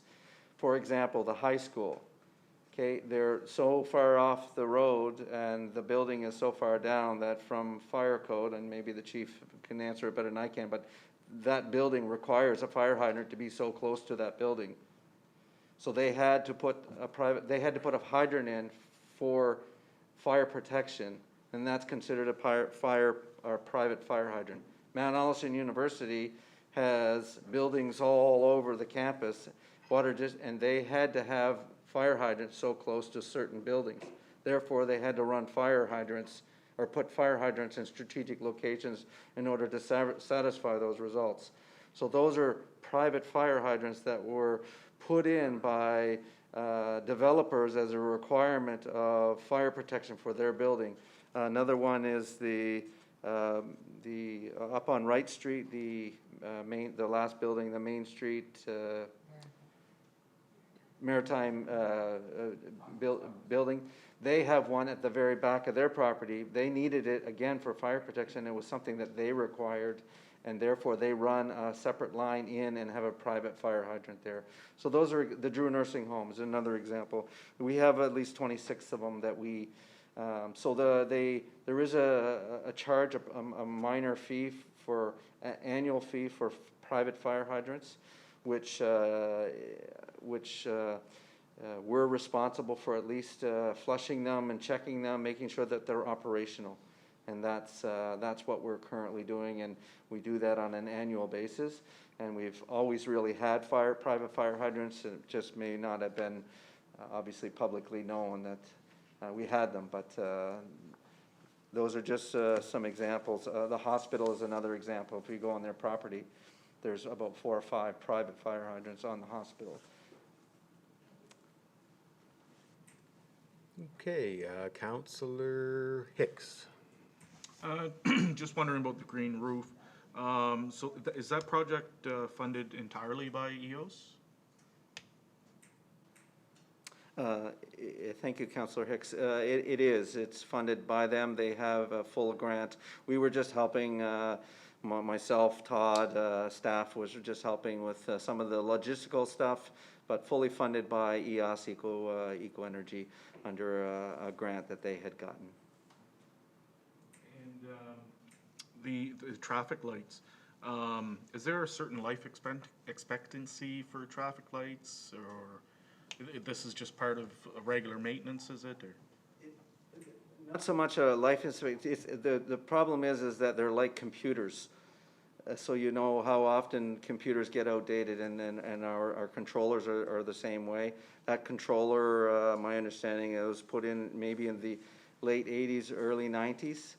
And again, we're having some difficulty with it when the power, usually when the power goes out, the lights just reset themselves and come back on. That's not the case with our lights at Main Bridge in York intersection. They have to be manually reset. You'll notice that they'll just stay fully off. So that's just one example of many that with the upgrade we're able to do. Obviously, the new lights will rectify those problems. Councillor Finney. I was just gonna ask, Mr. Acton, is there any way, and I don't know how it can be done, to turn around and teach people how to push the button for the crosswalks? Man, oh man, it's frustrating. I see it happening downtown. I see it happening at King Street. I see it happening at the crosswalk from King Street parking lot over to Mount Allison property. And I also see it up at the, not Middle Sackville, but thank you, where the booster pump.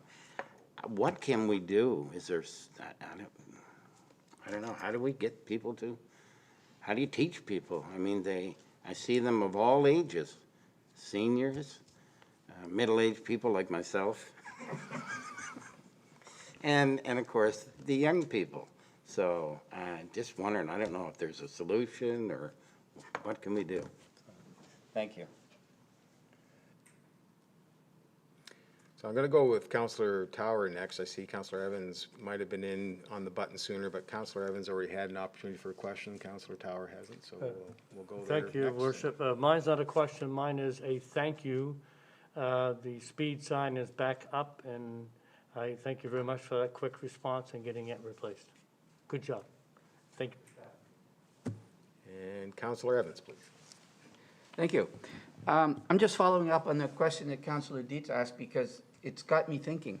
In terms of private hydrants, I believe, I mentioned to her that now that she's asked the question and heard the answer, and anyone else who's heard it, they're going to see these things and know what they are. If I recall correctly, there are some buildings downtown that have it looked like fire hydrant outlets in the wall of the building. Now, I could be hallucinating, but is that not the case? Like for the independent grocer, for example, don't they have something that looks like a fire outlet in the building? And if I'm not hallucinating, is that a private hydrant, or is that a location that we chose to use because of the nature of the street? I'll let Chief Bowser answer that. Thank you, Councillor Evans. So to answer your question, they're called standpipe connections or Siamese connections. So the fire department would go into those, hook into from their pumper truck to those to supply water into their sprinkler systems. Oh, so it's water going in, not water going out. Exactly. Thank you. Yeah.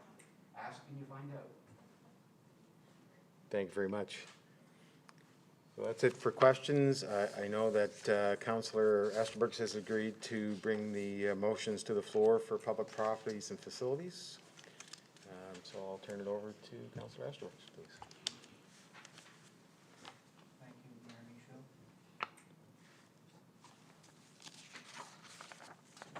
Thank you, Mayor Michaud. Thank you, Mayor Michaud. First motion, I move that council award tender number 2021-08 Queens Road reconstruction to the lowest bidder, Beal and Inch Construction Limited, in the amount of $1,056,543.64, HST included.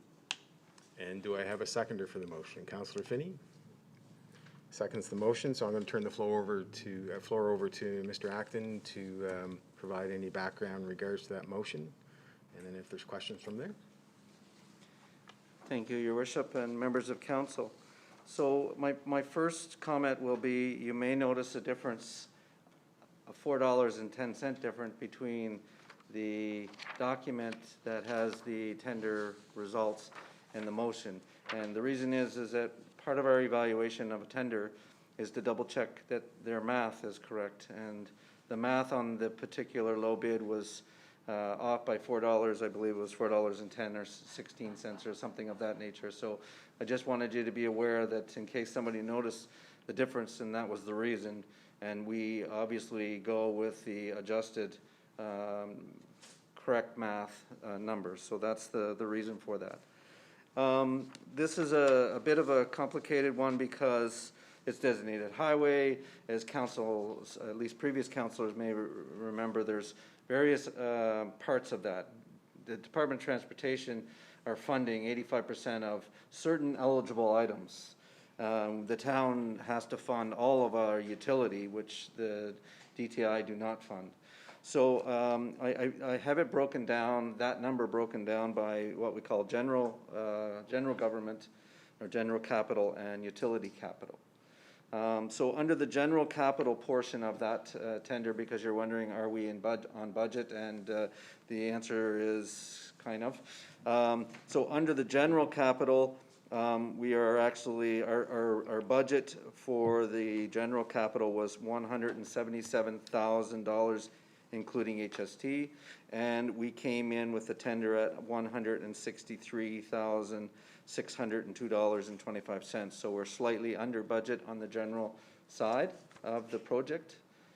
And then on the utility side, we're actually over budget. So the the tender came in at $404,186.78, HST included, and our current budget that we budgeted was $330,000. So we're off by obviously, $75,000 roughly. So we're over budget by that amount. Therefore, I had spoken to the treasurer. We have $27,500 in water meters for 2021 that as a result of COVID, our new water meter installation, each year we've been installing new water meters, but with COVID hitting over a year ago, we didn't get any water meters installed back in 2020. So we're deferring or recommending that we would defer the water meters for 2021 and use the $27,500 towards our shortage.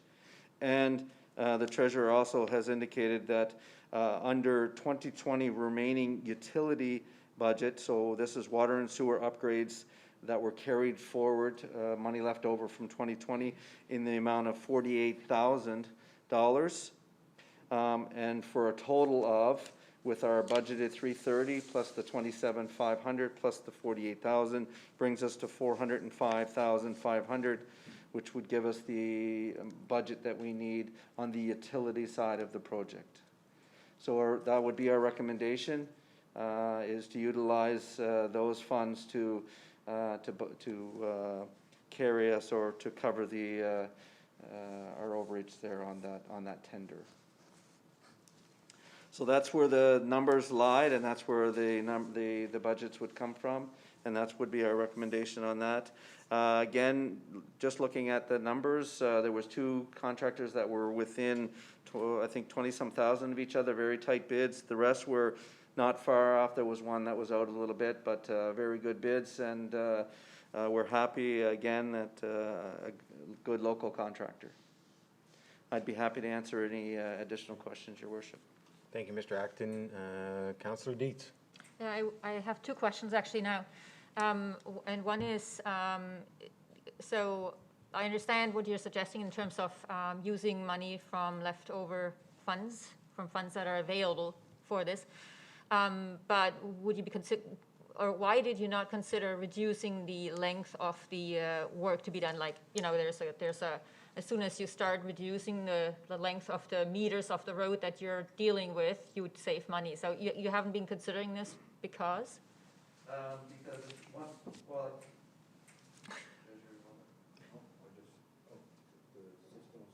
sorry, got ahead of myself. Sorry, thank you, Councillor Dietz. One of the problems with that is once I start cutting back the utility side, I've also just cut back the general side as well, right? So we're not going to get as much of that done. So we felt that this was the best way to at least come up with a shortage, and it doesn't hurt us in the respect that our water meters, we already have water meters in inventory that we can install from 2020 that we didn't get installed. So we would just utilize that for that. And again, the remaining money carried over from 2020 would be utilized and not affect the project overall. And I guess Councillor Dietz had a second question as well. Yeah. Thanks. Thank you, Mr. Mayor.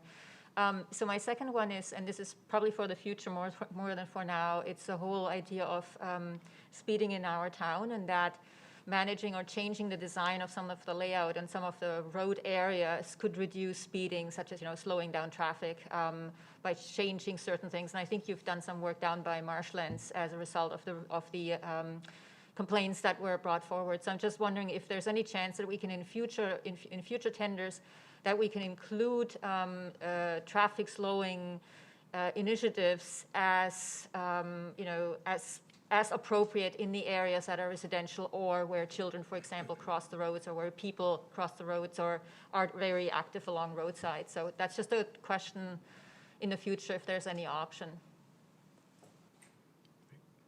Did you like to respond, Mr.? Sure.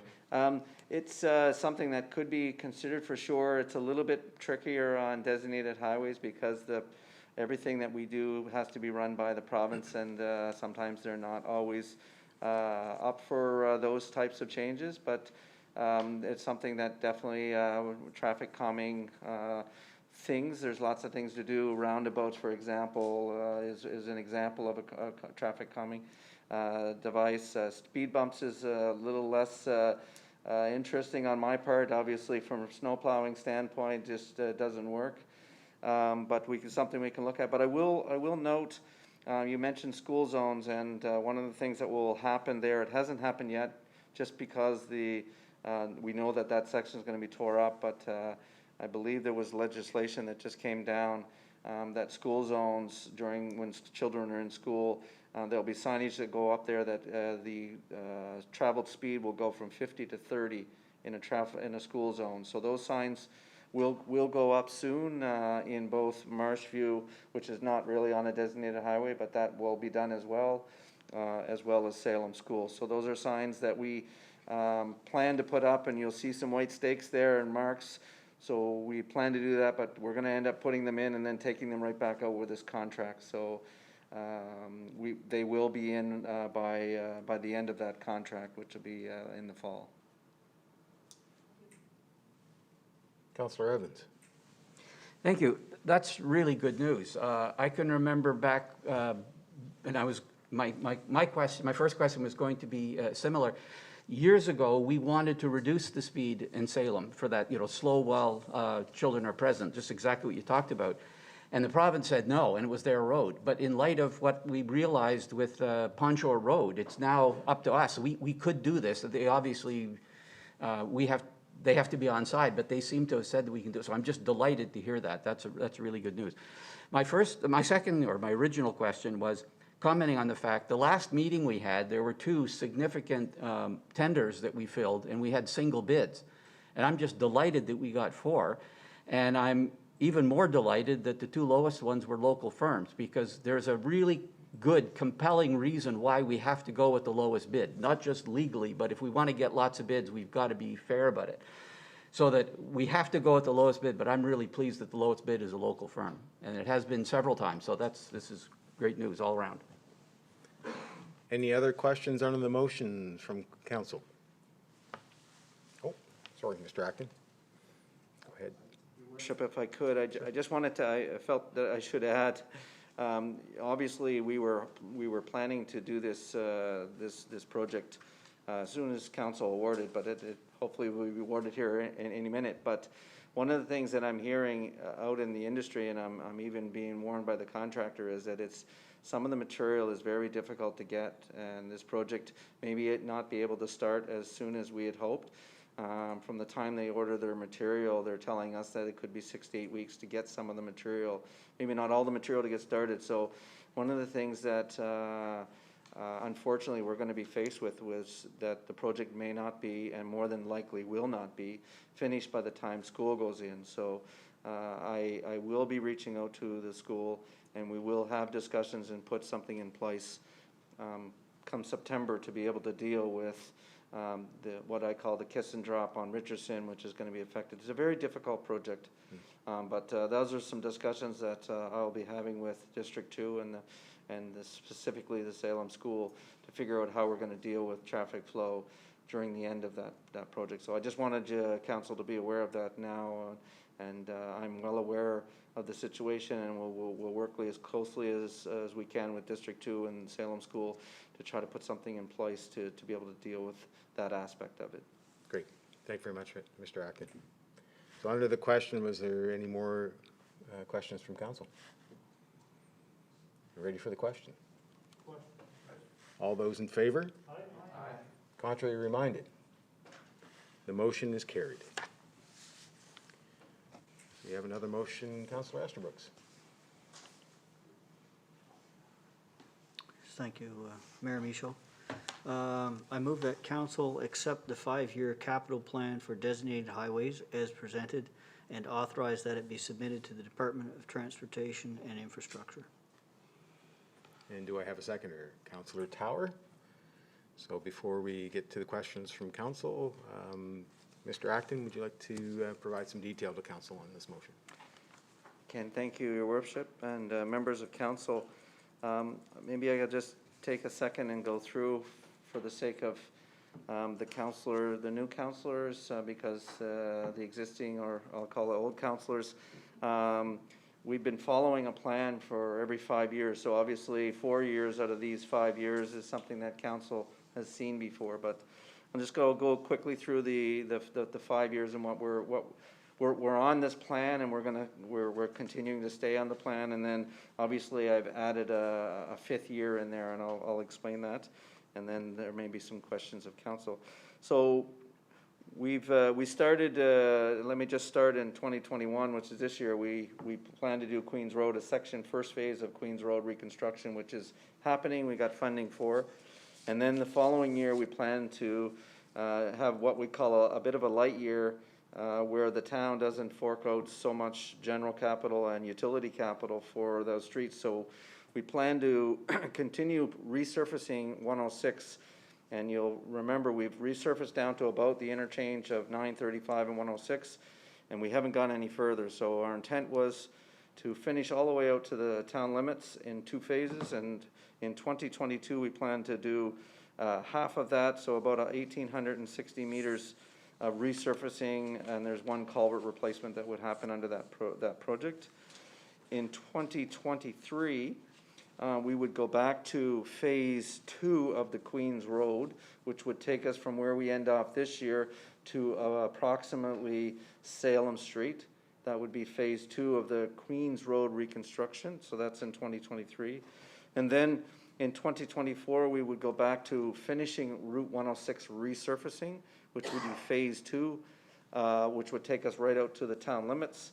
And 106 would be completely resurfaced all the way out to town limits. So that's in 2024. And then in 2025, we would come back to phase 3 of the Queens Road reconstruction, which would take us from Salem Street to the end of, it's actually beyond Fairfield Road. You'll notice there's kind of a visible line between what was reconstructed back a number of years ago and what wasn't. So we would finish that as phase 3 in 2025. And then now that we redid 106 all the way, we need to start back at the beginning, and you'll notice that Bridge Street and a small section of Cattail Ridge that didn't get done last year, we're planning to mill that, so mill 1.5 inches and then resurface that.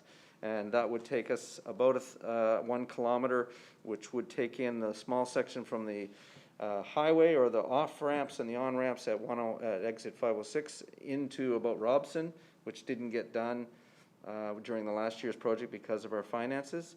And then we would skip over, and then we'd start at the interchange of Crescent and Bridge Street and go about to Devon Avenue, I think is where 700 meters would take us close. And that would be milling and resurfacing. And that's the 5-year capital that we would be putting forth to the province. Okay. I'd be happy to answer any questions that. Perfect. Councillor Dietz.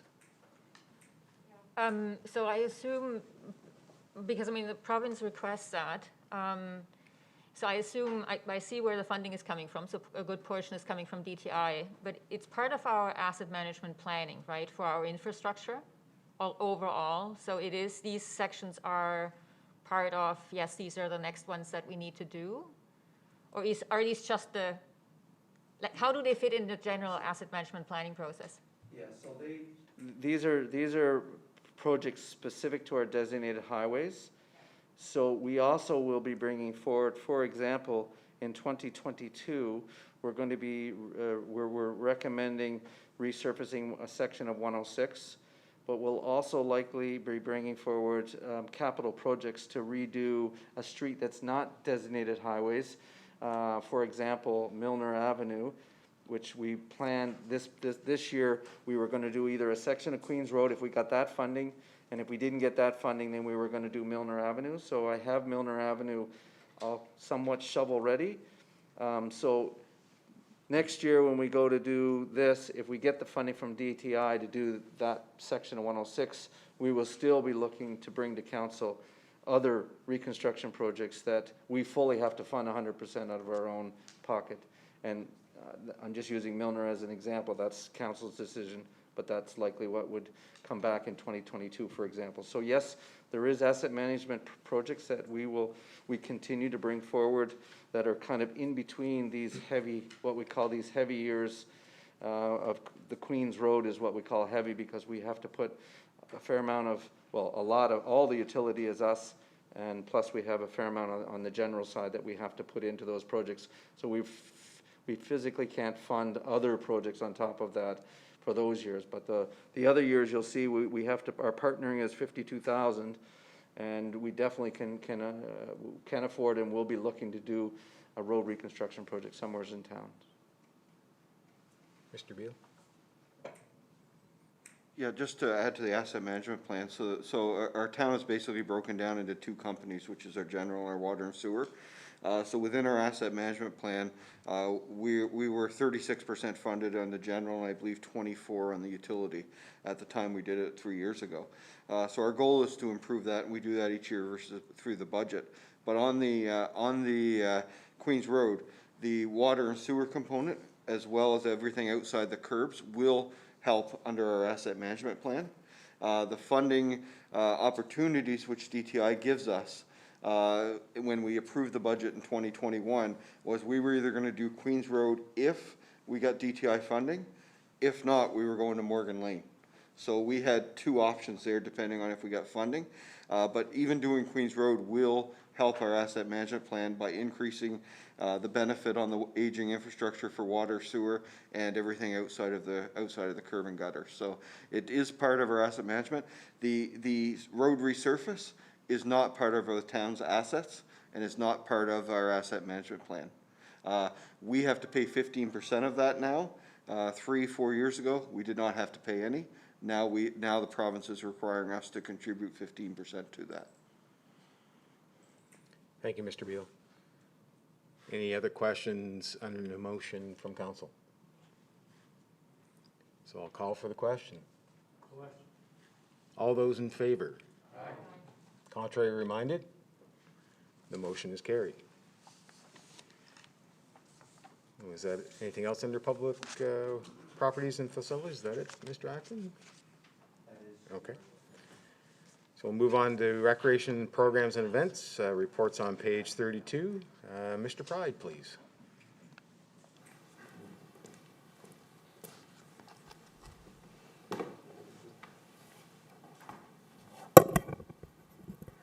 All right. Thank you, Worship, members of council.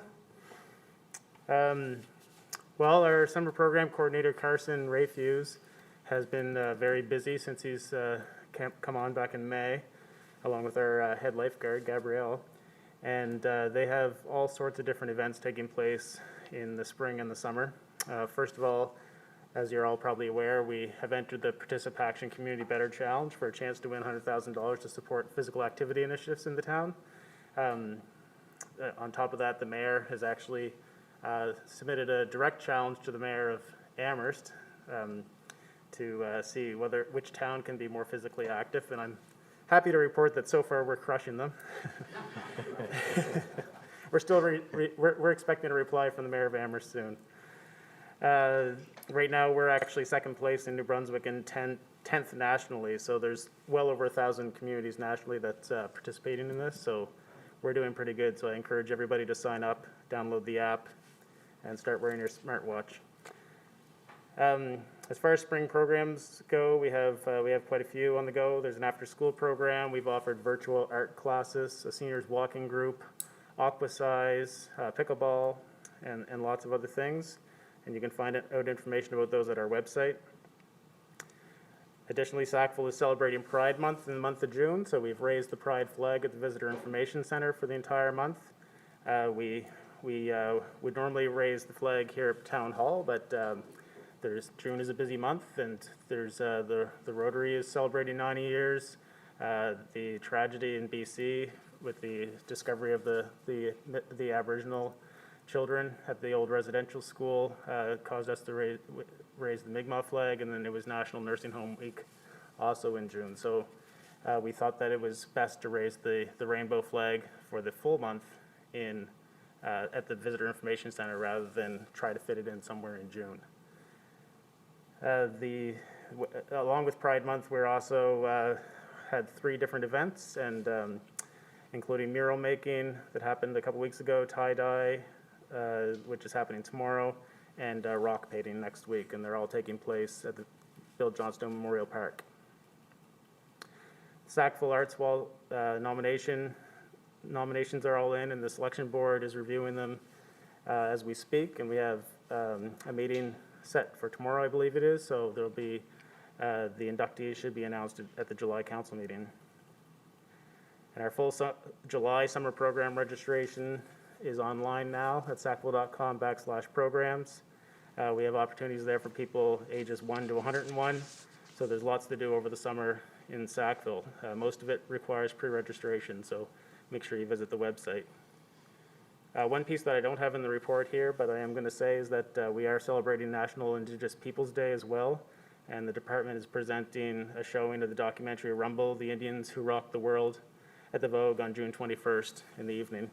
It's a free show in partnership with the Mount Allison Indigenous Department, and but you do need to book a seat in advance, so you can visit our website to grab a ticket. And finally, we have a full schedule of Canada Day events planned, including the fun run and several other events. Most require pre-registration, so you can find that on our website. And we are hoping to celebrate the loosening of COVID restrictions by doing something a little extra this year for the people on Canada Day by offering a fireworks display, a small fireworks display. So there's a motion to follow on that. And we're also hopeful that we'll be able to offer the Street Chalk Art Festival and Sackville Fall Fair again this year after canceling both in 2020. And then for the library report, they have hired 2 summer students, and they have several programs on the go over the summer, and including their popular summer reading club. And their numbers remain quite high for people using the library despite the pandemic. I'm happy to answer any questions you might have. Thank you, Mr. Pride, and I'll remind council that questions are pertaining to the report, and then as the motion is presented, questions in regards to the motion can come at that time. So I see Councillor Butcher, I believe, had her light first. Thank you. I've heard a few people around town talking about the splash pad and talking about warmer weather and how they were wishing it was open now. Could you maybe give us a bit of background about the timeline for that and how and why it happens like it does, please? Sure, I could make that up, but I think I'd pass that on to Dwayne. Thank you, Councillor Butcher. So, yeah, I can talk a little bit about that. I will let you know that it's going to be looked at tomorrow, so we're hoping to try to at least attempt to open it. We typically open it this time of year, so it's not like it's everything seems to be early this year, but it's not as easy as people think it is. We have to winterize that splash pad, which means there's pipes running underground, there's valves, solenoid switches, and so on. So it's not like we can just go and turn a switch on and everything works. So there's antifreeze in those lines. They have to be all blown out. The antifreeze has to be blown out. There's various solenoid valves that operate the various components. Those all have to be checked. crossing our fingers that they work and we don't have to replace them from damage throughout the winter. So it's a fairly complex opening, but I can tell you that we are working diligently over the next few days to get it open. Yeah. I think those 2 warm days we had last week really got everyone pumped, and then all of a sudden the bottom dropped out of the temperature. But we will hopefully have it open again, bearing that there's no solenoid switches or problems with all the mechanics in underneath the ground. We hopefully can get it open very soon. Councillor Black. Thank you. I had prepared just a short read tonight in response to a message that I received from a citizen in Sackville. Thank you to Mr. Pride in the town for consistently recognizing the importance of Pride Month for not just our vibrant LGBTQ+ community, but for our town as a whole. This is a meaningful time across our province, in our nation, and around the world to cheer for and remember the diversity of our population, and originates from the 1969 Stonewall Uprising in New York, which helped spark the modern gay rights movement. It is a time to gather and celebrate pride, which is rooted in the arduous history of minority groups who have struggled for decades to overcome prejudice and be accepted for who they are. Once again, I am pleased and appreciative that the town supports Pride Month and works hard to help achieve the concepts of equality and understanding that gay activists have fought so long for. But there is still a lot of work to do in our town, and the majority of that lies with each and every one of us. In my last term on council, we witnessed purposeful tire marks spun out on our freshly painted rainbow crosswalks in town. I received anonymous personal messages by Mount Allison University students being discriminated and marginalized by members of this community. And then recently, a citizen of this town was verbally assaulted by a young adult from Sackville, calling him a faggot.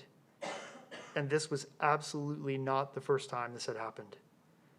We as a community need to continue to educate not just our youth, but everyone on the importance of being who we are as individuals, to be held responsible for our own actions and words, those of our family and friends, and those of the people you may or may not know around you, to be accepting of people for being people, regardless of background, gender, religion, sexual orientation, or race. It is on each and every one of us to be held accountable for ensuring that our society gets better at realizing what we all inherently are, human. Thanks.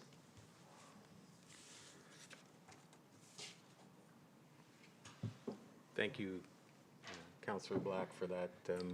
I think it's a very important message to our community, and that we understand, and understanding is a big part of where we have to go.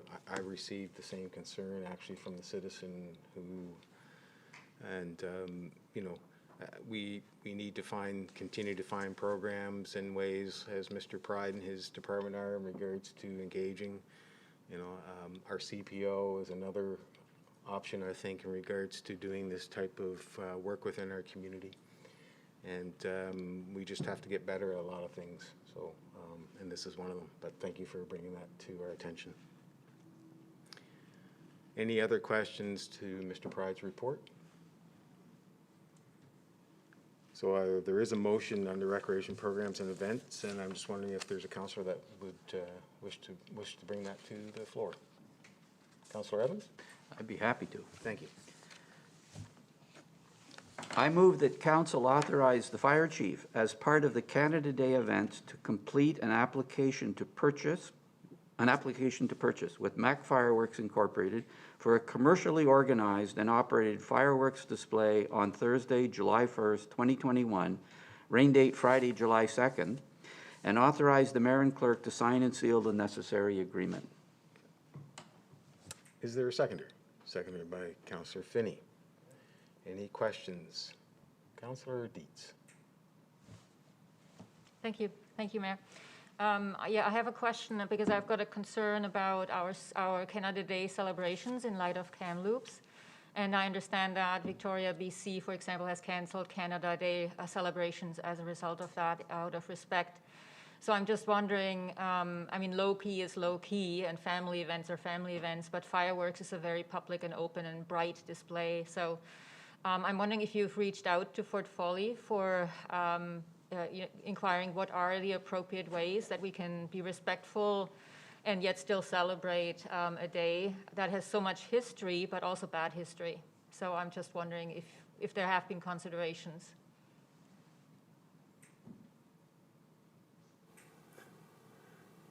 Thank you, Councillor Dietz. Yes, actually, I spoke with Chief Rebecca Knockwood today. She said that Fort Foley themselves will not be celebrating Canada Day this year, and they'll instead be encouraging their residents to wear orange that day. She said that as far as the town's concerned, that if council was interested in still having Canada Day celebrations, that we're welcome to, as long as we're doing it in a respectful way. So she specifically mentioned replacing the white and red with orange. She mentioned a land acknowledgement, a moment of silence.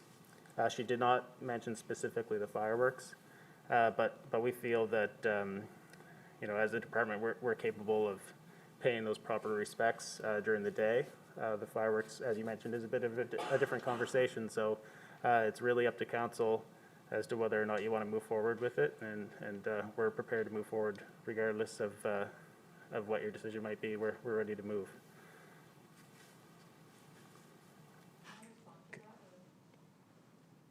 Sure, Councillor Dietz. if you Okay, had sorry. something. So thanks for that. So I will vote against that motion because I don't think we have, as council, considered this properly. And I also, fireworks do have a connotation of explosions, and they can be correlated to other events that are, exploding things, like we used to shoot people during the war. So I will vote against that, although I appreciate what you've done. I really do. And I think encouraging the orange shirt wearing instead of the red and white, that's a really good recommendation. And I support, the events that you're putting on fully, except the fireworks. Thank you. Thank you, Mayor. Thank you. Councillor Butcher, please. Thank you. I think that one of the really important things that we need to do now is to make sure that it isn't just a token something, that we move forward and go back to the way that we've been doing things here for way too long. But another really important part of that is to educate, and people are looking for a time to gather and have fun, and Canada Day is traditionally a time for that. So I love the idea of making it about orange shirts and making it about making announcements and reminding everyone.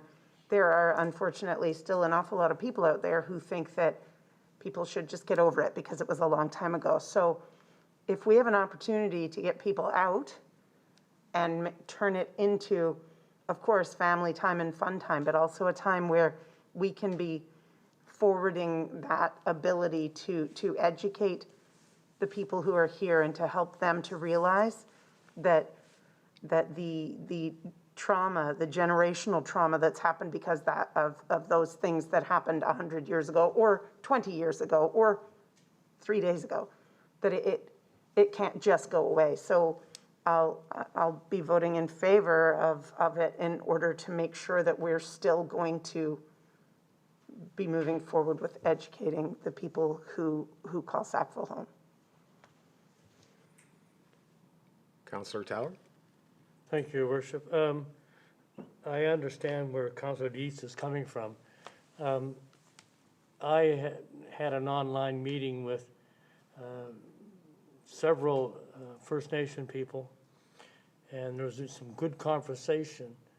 And there was a brief one on the Canada Day aspect and their opinion, and this was people from New Brunswick, Nova Scotia, and some from PEI, and they thought it wasn't a reason to cancel fireworks or Canada Day. They thought that making it more inclusive and as a teaching moment for people, that find ways to bring the elders in and to be part of the celebration, to teach stories, where if you educate people, you can bring them closer to what's going on. And it takes away from the idea of, yes, we are celebrating Canada Day, but this is a new Canada where we've got to face these issues. And they thought the teaching aspect was far more important than just trying to cancel a day. Thank you. Thank you, Councillor Tower. Councillor Evans. First of all, I want to thank Councillor Dietz for making this point, making us talk about it and be serious about it. This is something that I feel really strongly about, and I am delighted that the mayor indicated that we're going to be making some kind of statement before our meetings in the future. It's not for us to decide when to move on, okay? The people who were horribly, I mean, the stuff that happened, we saw the shoes out there, what that symbolizes. The kinds of things that happened, we didn't do it necessarily, but it was done in our name. And we have to acknowledge that. The least we can do is acknowledge the terrible stuff that happened. I don't know what the solution is going forward. I don't know that there is a solution, but it's certainly not up to decide when enough is enough. So the fact is, having a celebration on Canada Day, there's lots of good things in Canada to celebrate, but we have to acknowledge that we have some really ugly elements to our history. We can't ignore that.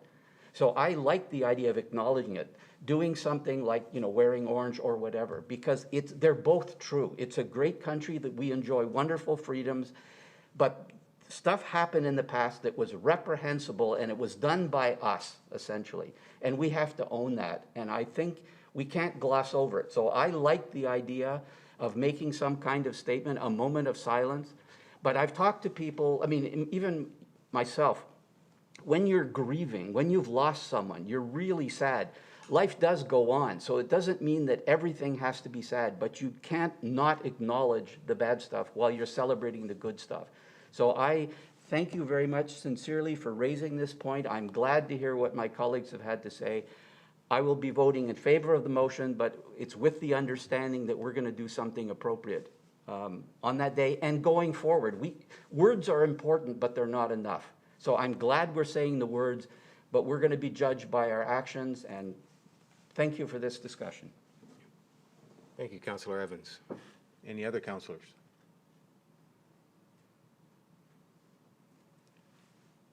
Okay, ready for the question? Question's been called. All those in favor? Aye. Contrary reminded? Nay. Please record that Councillor Dietz was a nay, please. Motion is carried. So now on to public safety. That appears on page 36. And Chief Bowser, please. Thank you, Your Worship, members of council. Thank you, Your Worship, members of council.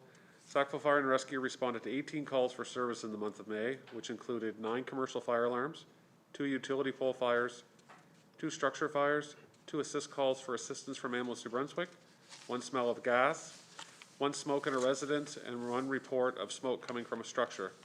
The calls for service in 2021 were down 3 calls compared to the same time frame in 2020. Training sessions that took place in the month of May were pump operations, driver training, as well as equipment and station checks. Training continues in small groups at different locations due to the pandemic, and we continue to follow all the guidelines that have been developed by the Fire Marshal's Office in conjunction with WorkSafe. I would also like to remind and encourage all residents of Sackville to please check their smoke alarms. Please make sure that you test these life-saving devices monthly by pressing the test button, and be sure to change the battery every 6 months. With the nicer weather finally in front of us, just a reminder, under the Fire Prevention Bylaw number 275, Section 3, rubbish fires are strictly prohibited within town limits.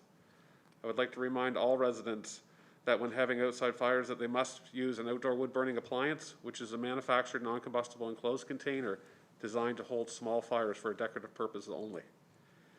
And as always, you'll see in my report every month, is I'd like to remind all residents of Sackville to please ensure that they have a basic emergency preparedness kit to last a minimum of 72 hours if they're ever displaced from their home in the event of an emergency. And I'd be happy to answer any questions that council may have. Council have any questions for Chief Bowser? Councillor Evans.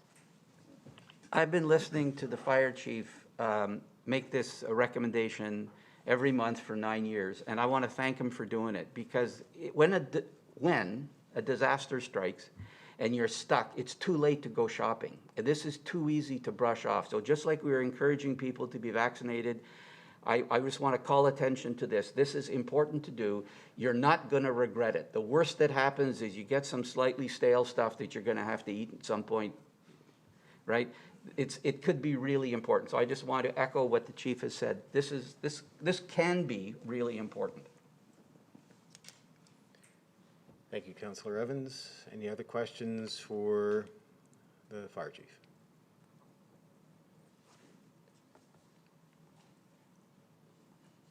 Okay. Is there any report from the RCMP? Is somebody going to handle that? Or? Brittany? Okay. So the RCMP report is also included, the information there. Also, at our special council meeting, we will have the sergeant here with us again so that we can ask any questions directly to him. And if you have any questions in between now and then, just please forward them on to the CAO, and he can follow up accordingly. We'll move on to policy and bylaw, and that's on page 39 of the package. And Mrs. Beal, please. Thank you, Your Worship, members of council. There was no policy bylaw liaison group meeting during the month of May. The clerk's office attended one tender opening over the month, which was tender number 2021-08 Queens Road reconstruction, which you've already been briefed on. All tender openings results are available on the town's website. So immediately following a tender opening, those results will be posted on the town's website. During the month of May, the clerk's office continued to update and monitor the town's operational plan and provided updates from the province on COVID-19. Municipal training has continued, and the clerk's office recently attended a 2-day workshop on navigating the laws of municipal government. The clerk's office scheduled and prepared for swearing-in ceremony, which was held last Monday, and continued preparations for council orientation sessions. The clerk's office also attended one commissioner vote during the month of May. And that is my report, Your Worship. Happy to answer any questions. Thank you, Mrs. Beal. Does the council have any questions of our clerk? Not seeing any. I'll move on now to Human Resources. Report appears on page 40, and Mr. Burke, please. Thank you, Your Worship, and members of council. So at the end of May, so we've got a little, have a little typo in the report there. We got a little ahead of myself. The report should read in the first bullet, at the end of May 2021, we had 37 permanent employees, 1 temporary employee, and 17 summer students. So we're very pleased to have our full complement of summer students back with us for the summer. As many of you would recall, we had a fairly significant delay last year in hiring because of the pandemic, and they do a lot of important work for us throughout the summer. We had 2 employment opportunities posted. One is currently still out. So our engineering technologist position closed on June the 11th, and our position for secretary here at Town Hall is posted until June the 18th. So if you're out there and you're interested and qualified, check out the job description online at sackville.com, and please get your application in by the 18th. We think it's, most people are widely aware now, we have an ongoing workplace assessment taking place within the Sackville Fire Department. And when that assessment wraps up, we'll be moving on to do a full corporate workplace assessment across the entire organization. So those reports will be forthcoming in due time. And then lastly, I'd like to congratulate Brian Dobson on accepting the position of utility foreman within our Public Works Department. Brian's a long-standing and valued employee within our department, and with welcoming Brian, we're also wish Dennis LeBlanc all the best. Dennis resigned last month, and he's pursuing other opportunities. So We wish Dennis all the best in his future endeavors, and at the same time, we certainly welcome Brian in the new role. And that's it for my report, Your Worship. Thank you, Mr. Burke. Any questions under Human Resources for Mr. Burke? Councillor Dietz, please. Thank you, Mr. Mayor. I just have a question about the timeline for the assessment. You said in due course, so I just wanted to get a bit better idea than due course. Thank you, Mr. Burke. Go ahead, Mr. Burke. Yeah, thank you, Councillor Dietz. With the summer months, obviously come vacations, so that will slightly delay things from the consultant's perspective. I did hear from them last week, and at the present time, we would expect to have some type of report in early July. So it's a little longer than we originally anticipated, but still not a bad timing overall wise when you consider the number of volunteers involved with the assessment who they've touched base with. So hopefully the first couple of weeks of July we'll be in a position to provide some information. Thank you. Any other questions? We will move on to Corporate Affairs and Strategic Development. That's on page 41 of the report. And Ms. Miller, please. Thank you, Your Worship and members of Council. This is also my first meeting in Council chambers, so I'm very glad to present this report for Corporate Affairs and Strategic Development in person. Staff attended meetings in May for the Southeast Economic Recovery Task Force and the Town and Mount Allison Working Group. Both these groups have moved from bi-weekly meetings to monthly, which hopefully is a sign of things changing in terms of the pandemic. The 2021-2022 Environmental Trust Fund awards were announced at the end of April, and the town received partial funding for a climate change coordinator application in partnership with EOS Eco Energy. We received the contract just after the closing date for this meeting, so we will bring a motion to council in July for that contract. The Sackville Farmers Market moved to their summer location in Bill Johnstone Memorial Park on May 1st, and staff are working with the market to offer the Bill Johnson building for some of their indoor vendors. Hannah Ehler, who's a Mount Allison student and the new MASU VP External, will be developing a community profile for the town this summer. So Hannah, in collaboration with different municipal departments, will create a profile with town statistics and property and business information for potential companies considering a move here to Sackville. Members of council and town staff met with Minister Alain in February as part of the provincial local governance reform consultations. His office released a green paper in April which highlights issues that need to be addressed and provides options to address them, and staff are working on a response to the province. Council passed a motion in April supporting an application to the Canada Healthy Communities Initiative for a parking area at the Walker Road Recreation Trails with user amenities. Staff are working on the application, which is due next week, and participated in several webinars offered by the group. The town participated in No Mow May with its neighbors in Riverview, Dieppe, and Moncton. The intent behind this movement is to limit mowing during May in order to provide pollinators such as bees with a food source before the summer flower season arrives. Several sites were selected for no mowing around Town Hall, and promotional signage was added to highlight this initiative. The Chignecto Balance art piece was installed at the retention pond in January. An artist statement and interpretive panel has been designed and printed and will be installed this summer, and staff are working with Public Works on the sign-based location and landscaping design. The Greater Moncton Chamber of Commerce and the town co-hosted an event on May 26th, as my colleague Mr. Kelly Spurls referenced. The event was for businesses who joined the chamber under the 50% membership promotion offered by the town. My Grandel Portfolio Solutions Group, who prepared the town's marketing strategy, presented to the group on how to tell your business story in a COVID recovery world. In April, Council passed a motion for staff to begin exploring the idea of a multi-use building in the downtown by completing a Class D estimate. A Class D estimate occurs at the beginning of a project to determine preliminary spatial needs, i.e. how large a building footprint would be required. As part of the background for this estimate, staff have begun reaching out to various stakeholders for basic building requirements. So this would include floor area, access, storage, those types of details. The next step is to provide an engineer with a list of building requirements, and then they would prepare an assessment of how large a building would be required and an estimated cost. This would serve as a baseline starting point for staff to explore land requirements, building design, public consultation activities, etc., in advance of the 2022 budget process. That is my report, and I'm happy to take any questions. Thank you. Thank you, Ms. Miller. Any questions of Ms. Miller from council? Councillor Dietz, please. Thank you, Mr. Mayor.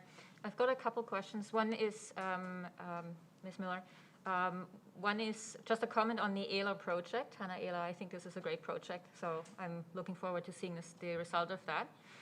The second one is on the Walker Road proposal that the town is working on. And could you just talk a little bit about the engagement with the Tantramar Outdoor Club, who has been managing the trails up there diligently over the last many years? So I just got a bit more sense of how you've been working with them. Through you, Mr. Chair. So several members of staff, so we had myself and Mr. Pride, Mr. Cole, and Mr. Acton met with two of the board members of the Tantramar Outdoor Club to go over the proposal, get their insight on it. We talked through some of the various amenities, what they wanted, what we could provide, and then Mr. Cole has also met on site with the head of that group to go over the plan and kind of ground truth the proposal that we're bringing forward. So that's kind of where we are in terms of consultation with them. Thank you very much. I never know whether I can continue or not. Sorry about that. And then so I have a second question. And since I sit on I sat on the Mayor's Roundtable, the former Mayor's Roundtable, I don't know if it still exists, but I assume it does, the Mayor's Roundtable on climate change, I just would like you to give an update on where that is at, because I know there had been some progress made on developing a structure for that group. Go ahead. Thank you. So the roundtable last met in March, and that is when we went through a draft terms of reference for a climate change advisory committee. And the group has really been on hold since then, just waiting for the election process to wrap up. So now that we have our new council in place, we're waiting for the liaison councillors to be appointed, which will take place this evening. So once we have that liaison committee established, the roundtable will be on the first agenda, and then we would look to get the roundtable together shortly thereafter. Thank you. Thank you. Councillor Evans, please. Thank you. I had 3 points, and I hope I remember them, because fascinating questions and answers. The Environmental Trust Fund, my understanding when we made the application, there was some talk about if we didn't get full funding, how that would manifest itself. And I think the 2 choices were fewer hours for the same length of time, or a shorter period of time, still full-time or something. Could you just address that? And I'll try to remember the other 2 while you're speaking. Go ahead. Through Mr. Chair. So yeah, we were excited that we did get some funding. It wasn't the total amount that we were looking for. So we've had a preliminary meeting with EOS about how we can best use the money that we did receive. And you're correct, we're looking at either a full-time shorter contract or a longer part-time contract. And no decision has been made yet at this point. Second one had to do with the no mow May, and it really appealed to me for 2 reasons. I love bumblebees, but also I'm lazy, and I was able to postpone mowing my lawn. Is there any, do you know of anyone who's studying this to see if it made a difference? Because I actually noticed bees in my yard as I walked out among the wildflowers, and so it seems to be working. That was its intended purpose, and it seems to be working. So I'm curious if you know anything about that other than that we participated. Chair, so anecdotally, we did hear that people did observe more bees. We don't have any hard facts to support that, but there was a lot of people saw a lot more bee activity. last one, and I'm so pleased that I remembered them all. I am taking upon myself the responsibility of supervising the retention pond every day, and I walk around examining everything closely. And so the sculpture, I find it very attractive. And I'm wondering, because when it first went out, I walked over to it to see what was on the base, which is a compass face. It's also newly constructed. It was quite muddy. I'm wondering if the landscaping is going to include a path around it, or do we want to make it inaccessible to potential vandals? Go ahead. Through the mayor? Sorry, I'm looking No, I'm glad you asked this question. Yes, the proposed design would include a pathway. So people walking in the retention pond park will have a pathway that kind of goes out and around. And then that will incorporate as well the larger interpretive panel as well as the artist statement. So it won't be muddy to go for a closer look anymore. Thank you, Councillor Evans. Thank you, Ms. Miller. Any other questions for Ms. Miller?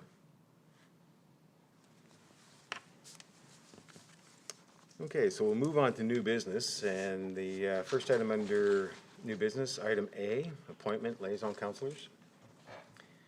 And I just want to say I had the privilege of sitting and meeting with each individual councillor to get some understanding of their interests, what their previous history had been on liaison councillors, and just more so an overall understanding of their thoughts and a way forward. And one of the things that we did discuss at that time is the fact of communication and information sharing, and many felt that that was very important, and that flow of information is pertinent in getting back to council. And I think it was echoed right across the board, which was good to hear. A group of people who were want to be very engaged and want to be informed. So in this particular case, I'm making the decision. I know in the past we've gone with 2 liaison councillors per department, and I'm deciding to go with 1. It was an option, one or up to 2. And after talking with everyone, my thoughts around it is that the one connection point, I believe, is important. You know, you have one person who's responsible to ensure that information flows back to council. And that keeps that consistency in providing all of council with that knowledge. Some things that I've discussed with Mr. Burke and that I will discuss further with Mr. Burke is the scheduling of liaison briefings and having that information circulated so that all of council is aware when those are transpiring. Also, briefing agendas. So all of council is aware of what will be happening at the briefing. And on top of that, also a follow-up of notes in regards to what the briefing and conversation. And that was, I believe, an important part of this, and it seemed to resonate through with several councillors, is the fact of having that information coming back through and them being able to be more engaged. With that, and as we work through this, I'd like to make my announcement here for liaison appointments and also the advisory committees. And when I get to the advisory committees, I'll just have a little bit on that as well. So Finance Administration will be Councillor Evans. Tourism and Business Development will be Councillor Hicks. Recreation Programs and Events will be Councillor Butcher. Public Properties and Facilities will be Councillor Esterbrooks. Public Safety will be Councillor Black. Policy and Bylaw, Councillor Finney. Human Resources, Councillor Dietz. Corporate Affairs and Strategic Development, Councillor Tower. And I want to thank each of you for taking on these responsibilities. And I look forward to your work within these departments. Also, it's my hopes to continue on with discussions with each of you individually more frequently. so that we can stay in tune to what's going on. I plan on participating in several of these as well as the ex officio, I guess. And there's will be involving myself as I see the necessity. But thank you again for taking the time to meet with me. I appreciate it, and I look forward to what's to come. And in a year's time, or maybe 6 months' time, we'll see how it progresses. But my hopes is that I think it's important for each councillor to be flexible in what they do and have an understanding of each department and what's going on within those departments. Regarding the advisory committees, we did some checking on those as I was looking at possibly just one per. And Mr. Burke had Mr. Pride dig into the governance requirements in regards to the advisory committees. And the governance indicates that there is to be 2 liaisons per advisory committee. So in regards to the Sports Wall of Fame, be Councillors Estabrooks and Tower. The Sackville Sackville Arts Wall would be Councillors Butcher and Evans. And the Waterfowl Park Advisory Committee would be Councillor Hicks and Black. As well, something that came up over conversation was recently, a few months ago, Council appointed or elected Councillor Black to be a representative on the Main Street Redevelopment Board. And at this point in time, where the board is fairly new, and Councillor Black is fairly new into that role, I believe we'll keep it as is for right now. However, I would like to see council discuss this very soon, so whether it's at the discussion group in August or September, but I know Councillor Black has agreed to stick with it and also kind of convey some thoughts back and forth between Main Street in regards to maybe next steps as we look at the position. So, any questions from any councillors? Councillor Evans. First of all, I have a comment, and I'm not being sarcastic or facetious here. This is one of the few areas where the mayor has actual unilateral control. Typically, council makes decisions and the mayor is charged with implementing or communicating them or something. In this case, this is completely, as far as I look at the bylaw, this is solely, in this case, his responsibility. And so there is no debate or discussion or anything. I'm happy with the result. I am intrigued. This is my question. The very last line of the message that you sent to us. Well, let me just paraphrase. You mentioned that you're going to go with a single liaison councillor, which is your prerogative. The last line says, as well, you are going to be what's the verb? Discussing the protocol for other councillors to join in on any liaison meeting. That's something that intrigues me as a person who has time and interest. And so is there anything you want or in a position to report on that topic, or do I just have to wait? No, I think at this point in time, again, it continues on with the discussion that I'm having with Mr. Burke and those roles. But, the council needs to feel welcomed into any of these briefings. I think in the past, it's been seen as that the liaisons kind of, do that kind of work, and maybe other councillors have been there to observe. But I think the thing is sometimes that we lose, we don't, sometimes in the moment you think of something, and if you hear a conversation happening, something will get triggered and you might think, oh, okay, I'm going to bring that up. Whereas if you're just seeing a monthly report, you might not hear that conversation or whatever. So I think that's important for that engagement piece. And if I'm not indicating, councillors are expected to, but what I'm indicating is the fact that I'd like to see the ability for councillors to have the flexibility to attend if they so wish to attend. So, but we will continue to work through those. Follow up. Your initiative of effective communication is something I heartily endorse. And more communication, more effective communication, more meetings or whatever. This is all. I welcome it, and I look forward to how it turns out. Well, it will rest on council. This is their roles and their responsibilities. So. I look to council to be the communicators and ensuring that things flow appropriately so that council as a whole is well informed. Thank you very much, everyone. Under new business, we have item B, and Councillor Dietz had wanted to discuss the ER closure. Yes, thank you, Mr. Mayor.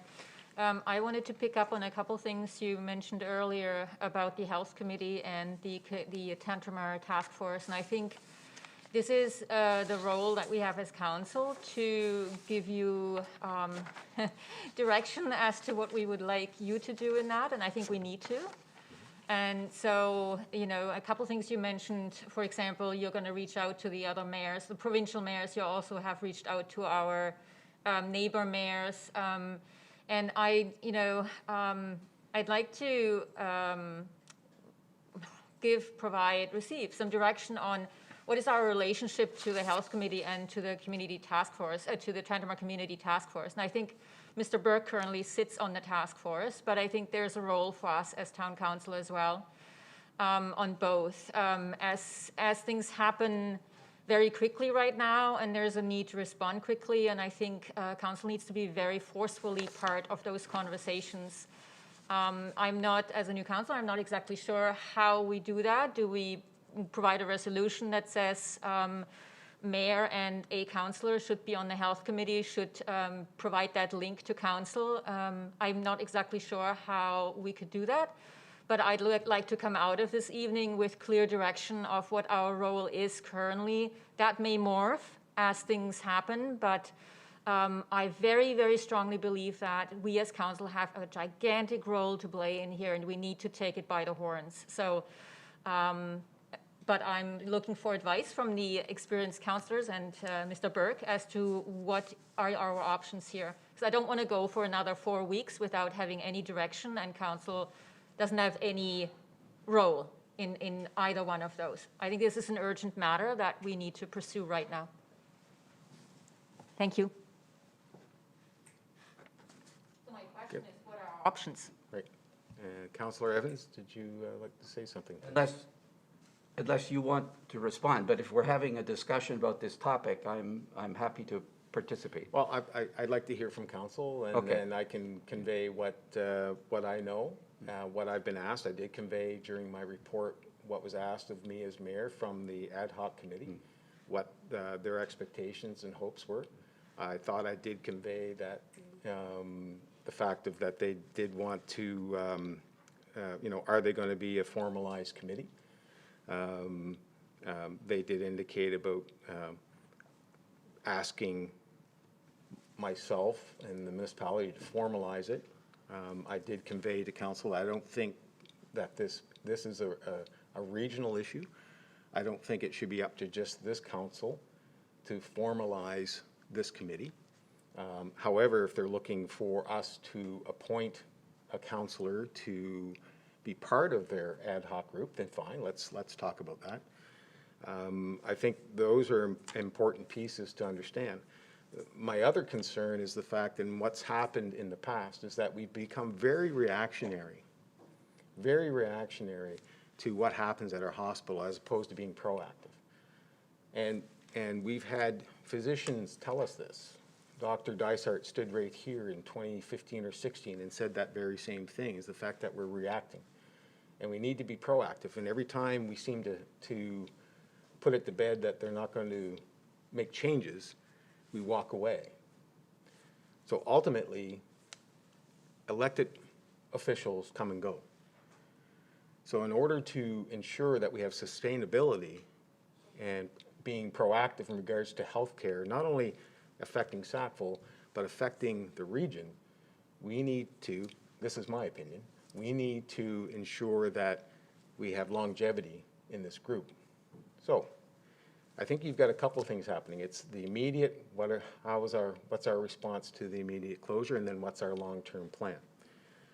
The one thing I did not mention in the report that's in the notes, that when I was briefed by a member of the ad hoc committee, Pat Esterbrooks, was that they did discuss about a public meeting.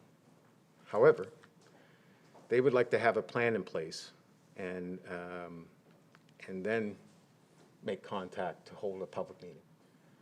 So I look at this as the fact that this group is the entity that's leading the charge, and when they require something from council, to become involved. Now, that doesn't mean council isn't involved in other means, but at the same end, I had somebody the other day approach me at work and felt that it was up to council to organize a protest. That's not a municipality's role, to organize protests. A municipality needs to be working with all levels of government. We may not agree with government, but a municipality needs to build on those relationships.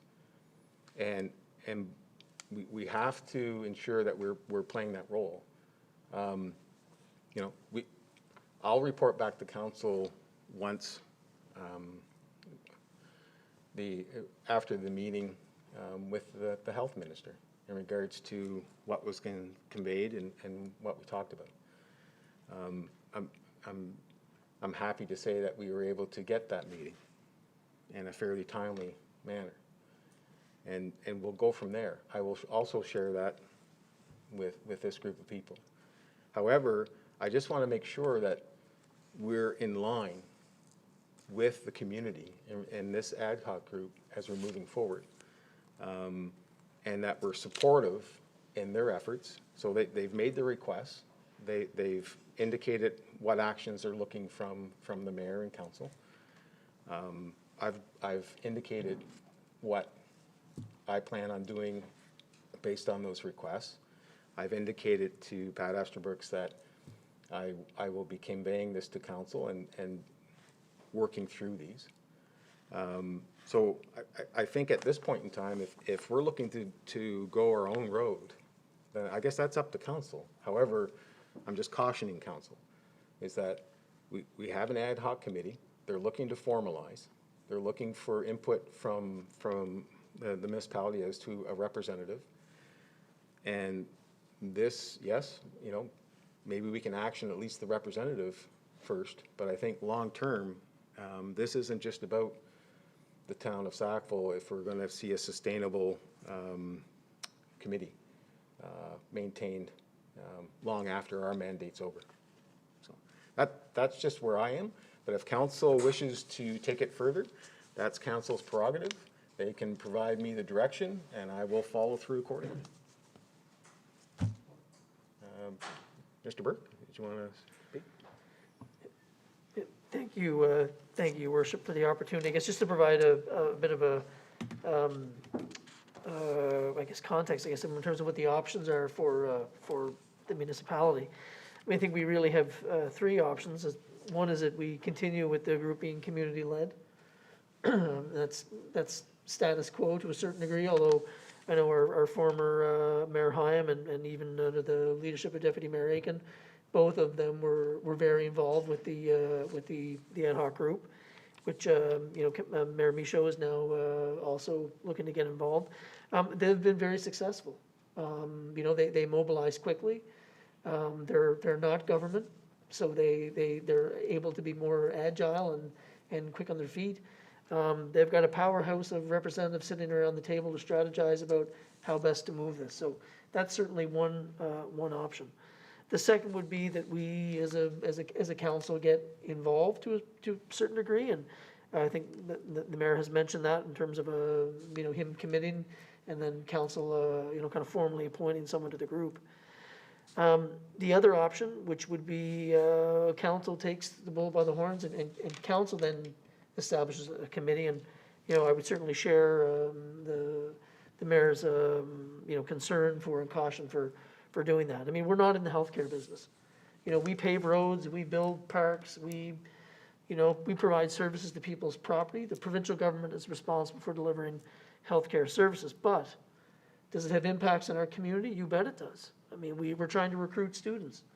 I can tell you in talking to families who want to move, want their kids to come, that, having a hospital is front and center. I'm sure many of you have recognized that we're seeing a new housing market in town that we have never seen, certainly in my time here. Houses are continuing to sell. I'm sure part of that, wanting to come to a community like ours is because we have, relatively safe community, and we have a local hospital that's staffed and open with an emergency option. We know we have an aging population, so ensuring seniors feel safe, that they are safe, that they have that option, that certainly has an impact on our ability to retain the seniors who have moved to our community. And then similarly, I'd say I know I've got lots of young families on staff, and I know they have needed to rely on our hospital and our emergency room capability. So that too is an important aspect to consider in terms of population retention, keeping the people who we have here. So I think those are I would agree wholeheartedly with this is a front and center. This is an issue to our municipality that I personally think need to be involved with so that we're in the know. And certainly supporting the community-led initiative would be my preferred and recommended option for council. But we take as staff, I take my marching orders from you, and then I'd look to have our staff support whatever decision council may make. Thank you, Mr. Burke. Councillor Evans? I agree. One of the things that is so important to start off recognizing, and it's already been alluded to, and I have to be careful how I say this because it could easily be misinterpreted. This is not our business. We have a mandate under the Act for the services that we provide, and this is not one of them. This is provincial jurisdiction. So but we are all interested parties. This matters hugely to us. In fact, I've said to many people, including people who don't like me and don't support me, I said, well, I guess on this issue we're on the same side, and he said, you're bleeping right? And this is, to the new councillors, this is misleading, because this is the biggest issue that's facing the town right now, you could argue. And everybody's in agreement. And we say, yeah, let's keep it open, and everybody agrees. This is easy because we don't have to make the tough decision the province does. The province is dealing with a big issue, and we don't like their solution, and we're telling them there are reasons to do it otherwise. But it's not we have no say, we're just lobbying. This is what citizens feel like when they're looking at us. Don't do that. I want you to do something else. We all agree. What is the best way to do what we want when it's not our job? This is not our business, not our mandate. We have no authority. And I agree completely. This coalition, there were a whole lot of people who felt very strongly, and they formed a group. This is not a committee of council, but it's not a committee of Sackville either. The hospital's here. But there are people from Dorchester, there are people from Port Elgin. Chief Rebecca was on the committee when I sat in on a few of the meetings. So this is already a regional committee. If the committee wants the mayor and a councillor to be on it, you're bloody right, I'm going to support that. Absolutely. Let's do that. That's what's working. But we could form a committee of council. We could set the terms of reference, but we'd still be just lobbying as people. We could try to take it over. I think it would be a mistake, but we can do whatever council says we can do that's not illegal. But in terms of a recommended course, we're all lobbying, and it's really easy for us because there's no disagreement. Don't you new guys think that this is what it's like on council? Because we're going to have to make hard decisions where people are telling us they want this and someone else wants that, and we're going to have financial constraints and logistical and legal constraints. This is easy. We're just lobbying for something that literally everybody in town agrees on. Keep our hospital going the way it is. Don't cut anything. So we need to recognize that that's how we're doing it. So if the request is for a councillor and a mayor to be on it, the previous mayors and mayor replacements were on it, absolutely. Let's do it. Councillor Dietz? Yeah, so thank you also for your explanations, Mr. Mayor and Mr. Burke. I want to reiterate just simply what Councillor Evans just said, that we can't just go out of here and say, okay, Mayor Michaud is going to continue interacting with the committee, I'd like us to actually have a statement on record saying that we understand and know how important this issue is, regionally and locally, for all the reasons that were listed. And we as council want a direct link with those committees, and we want mayor and a councillor to be part of this and make that statement publicly and have it out there. So is that a resolution? Well, yeah. Yep. I mean, if you care to make that a motion, yep. I'll second it. Just like, Just need to make sure we've got the wording correct for the motion. I mean, we, usually we have motions prepared, so we'll need to be, ensure that, you know, the clerk's office is able to record what the specific language of the motion is, so that when we all leave here, we all know what the actions are. Of the current threats to our hospital services, and should I slow down? Okay. That with the current threats to our hospital and the current closures to our summer emergency department, council, what do? We instruct the mayor? No. We direct mayor and councillor to take part in the health committee. No. And regularly report back to council. Yeah. We should probably specify the council. Okay.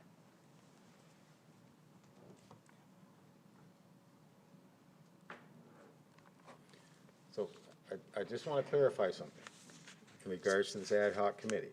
So they are not formalized. So they've asked this municipality to formalize them. That's not in our mandate to formalize them. Sorry. No, but I'm just, so I mean, there's no terms of reference in regards to their makeup, to how many people sit on it, all that type of stuff. I think that's important information. So if we're going to go and I'm just providing my thoughts here, if we're going to go into the fact of appointing people to a committee, I think we need to understand, first of all, what the makeup, what the expectations are from the committee before we commit a councillor's time or a mayor's time. So just remember in what they've said here is that if we are to be the committee, ask Mayor Michaud to formalize this and appoint a councillor to serve on the committee. So that's where we're at right now. So that's why when I gave my report, I felt it important, because this isn't just a committee that is going to represent Sackville. It's going to represent the region. So we need to be careful here in the fact that if we're going to appoint somebody without a formalized committee, not knowing what the makeup of that committee is, how long the term is, there's a lot of information there, I think, that has to be sought out. If you're concerned that council isn't going to be informed, that we're not getting the information, that we're not leveraging where we can in order to stay informed or be responsible in supporting, I think the actions at hand here indicate that there's communication happening, there's efforts being made to the level a municipality can in regards to being supportive in the efforts of maintaining our services at the hospital. However, before we get into assigning people to really a non-existing committee, a committee that has been formalized, officially assigning it, I think we might be jumping the gun here. That's all. That's just my thought process. I could be wrong, and if council wishes to continue on with the motion, that's fine. I'm just providing my input. And if you wish to carry forward a motion, then I'll take it from there and ask the committee, so what's your terms of reference? What's the term for the person or persons to sit? What's their responsibilities within your committee? You know, I think there's a little bit more to this than as we're gonna, you know, so someone's gonna make a commitment. We put somebody's name forward, or council puts somebody's name forward. We just want to understand, I think we need to understand the commitment involved and the expectations involved. So if you're looking for a liaison, just to provide the information and to keep council informed, I would hope council has confidence in me as your mayor to continue that going forward. If you don't, then we can assign somebody else to it.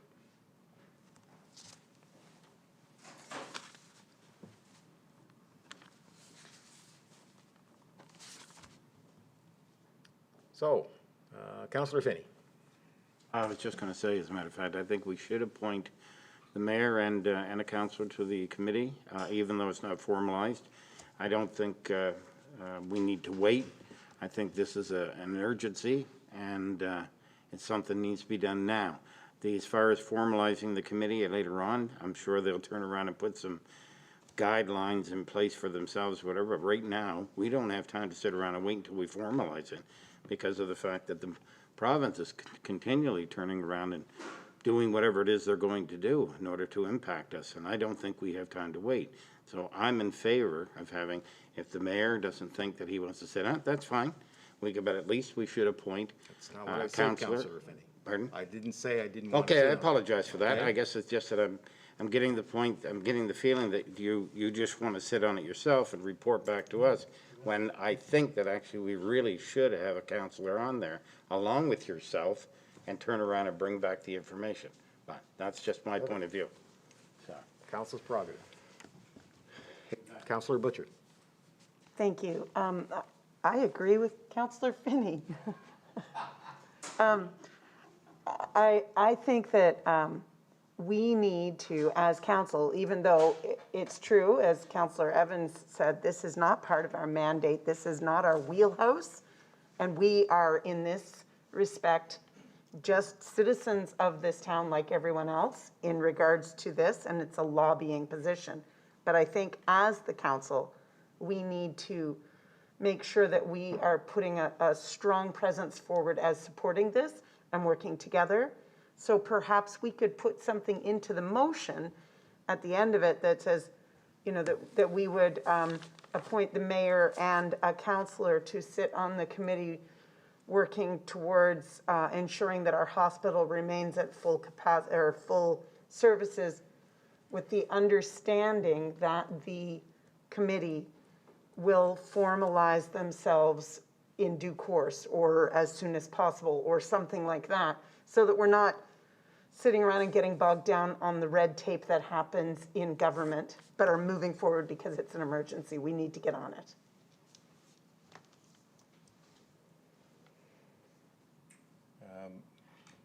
Mr. Burke, did you want to speak, or did you want me to continue on with council, or? If I can just, Perfect. Thank you, Worship. I guess one thing to point, it's 10:20, and our bylaw only allows us to run until 10:30, so that'll be a decision we need to make very quickly. We don't work best on the fly, and the new councilors will realize that as we move along. We're a well-oiled machine, and we prepare, and we try to get our ducks in a row, and we come into this chamber, we try to get things off without a hitch as much as we can. And my own personal opinion, and I'll share this with you, my job is to give you some advice.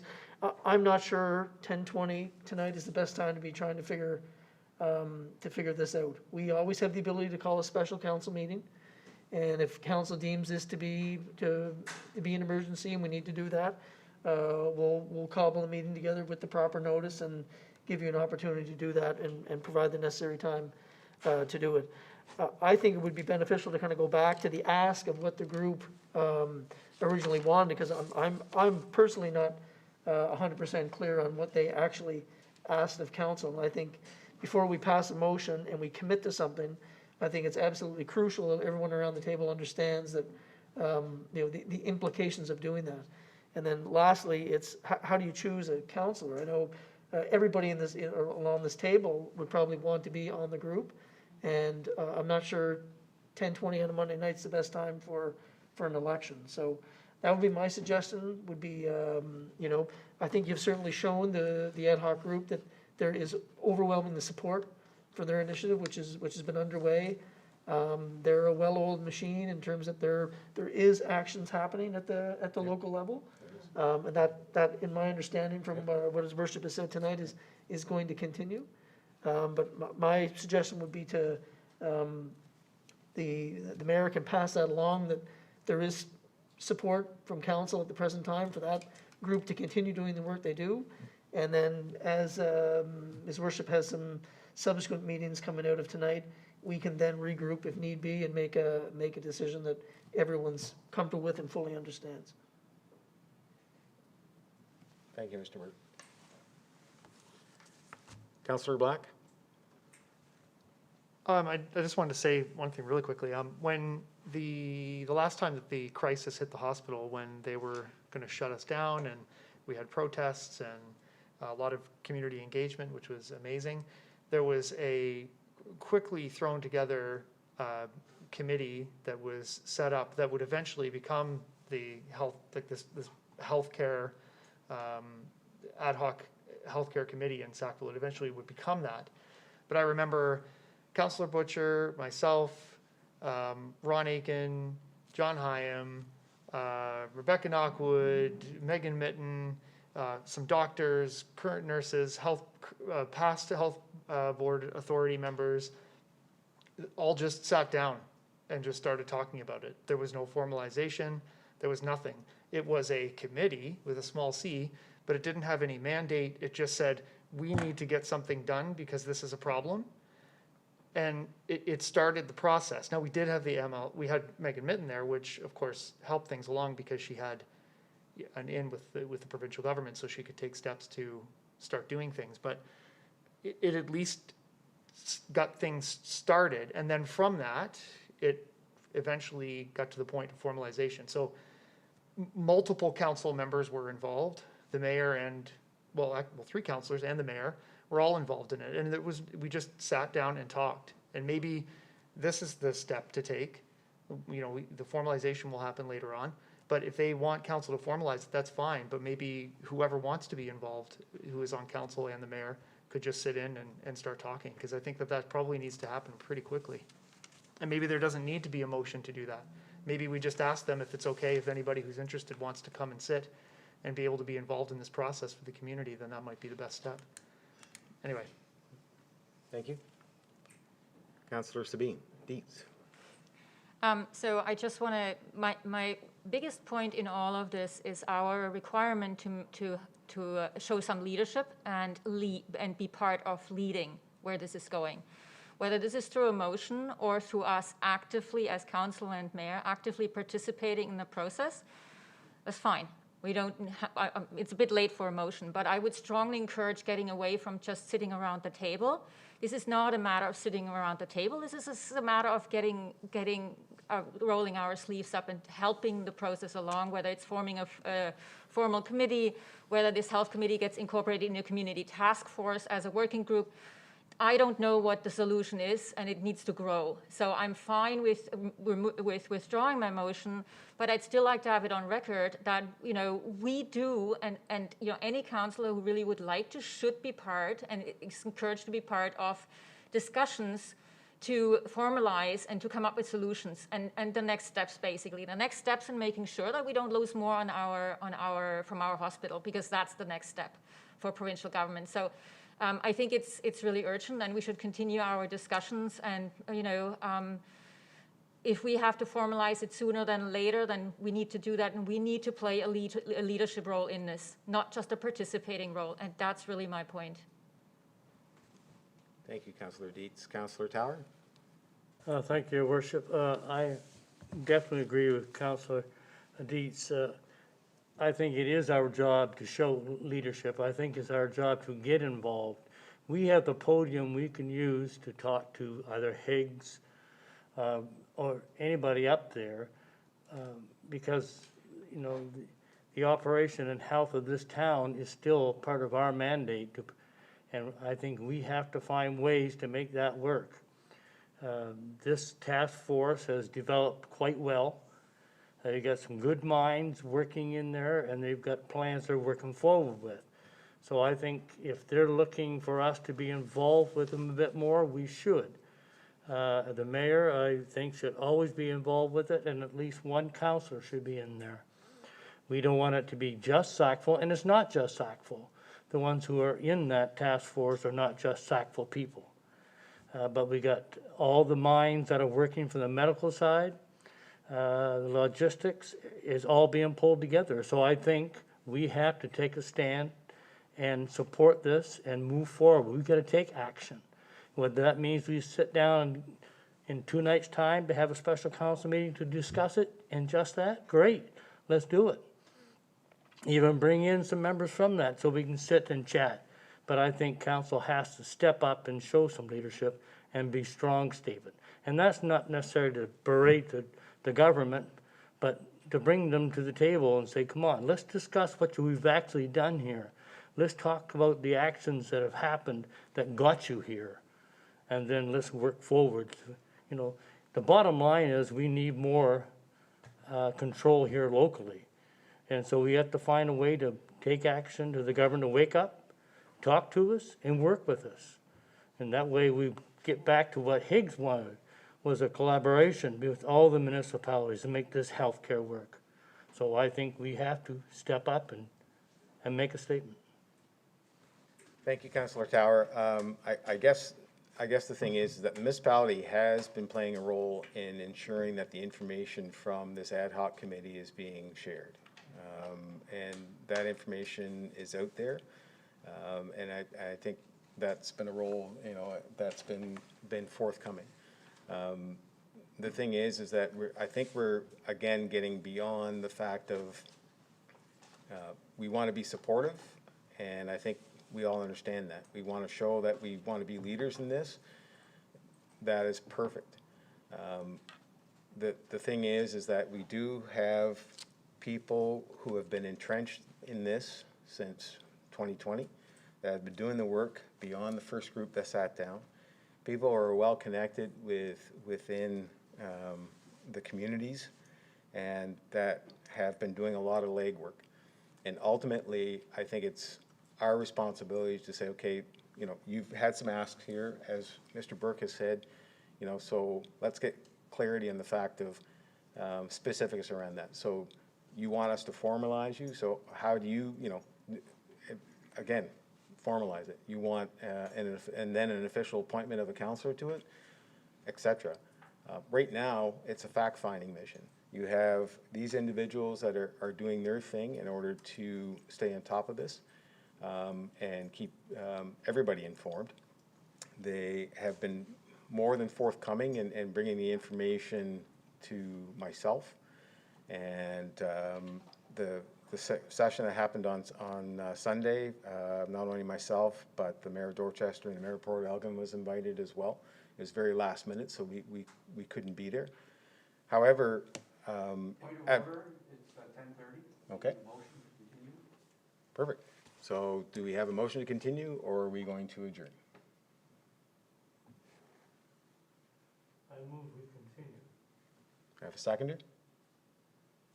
I'll have to second because my motion is on the table still. We can't go out from the rules, we can't go out without that motion being dealt with, one way or the other. No, question for you. All in favor? Aye. Contrary minded? So we will continue on.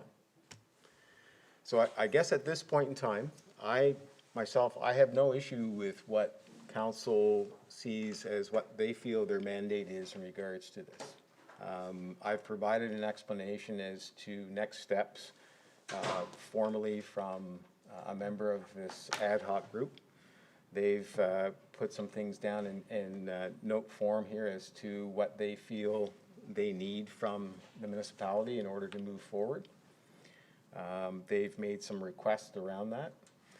If council wants to go their own route and do something, that is up to council. So I think that the conversation needs to be understanding our role. We can be supportive in many different ways. And, but ultimately, when we've just started down this road on Friday, and we're trying to find the ground, this ad hoc committee is trying to find their way as well. At this point in time, if we back them in their efforts, I think that's important. So the ask, and as been stated before, the ask is they're looking for the municipality to take on certain aspects. There's concerns about some of those. We want to get clarity around some of those. So I believe, will require having a discussion with the overall group. And if it means bringing the group here into council chambers to talk to council as to what's going on, then so be it. And say, okay, so where are things? Where do they go? We do have some other meetings lined up this week, and we don't know where those will take us. And after we understand that, we might have a better idea. But ultimately, we all agree that we need to move this forward. Ultimately, I believe I get a sense that it has to be something that's sustainable, as elected officials will come and go. And we've been warned in the past that we've sat back and not done anything after we've saved our hospital, and then we forget about it until it happens again. So those are all important things. The first thing that I believe we need to do is tackle the fact of the closure and what role the municipality can play in the fact of, is it recruitment? Do we play a role in recruitment? You have to include us in that discussion. And what role is it that we play? Do we offer our own incentives? And then long-term, what do we do? Is it a matter of saying, we need to ensure that we have healthcare workers for the future? So do we start sponsorship? So those are questions for down the road. But ultimately, this group here is in the midst of trying to navigate this. They're talking about a public meeting.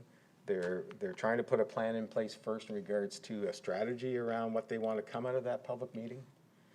And I think it's important that council shows their support in the fact of their efforts, and then helps move them forward to formalize a regional approach, a committee that we would assign a councillor to. So that's my perspective. And I think it's important discussion, and I know we're all concerned about this, and I know we're all passionate about this. However, we've got to do it in a way I think that is the best move forward. Take it in bits and pieces. What is the ultimate thing right now? It's to get our ER back to regular hours. So how do we achieve that?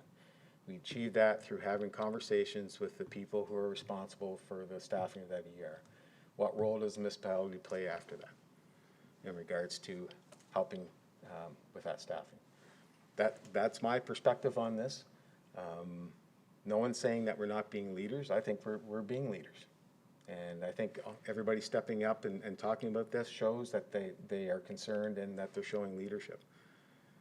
But I personally don't think it's the responsibility of this municipality to all of a sudden start forming committees, and I think it needs to be a long-term plan that stems from the people who are the hands-on, that understand that work.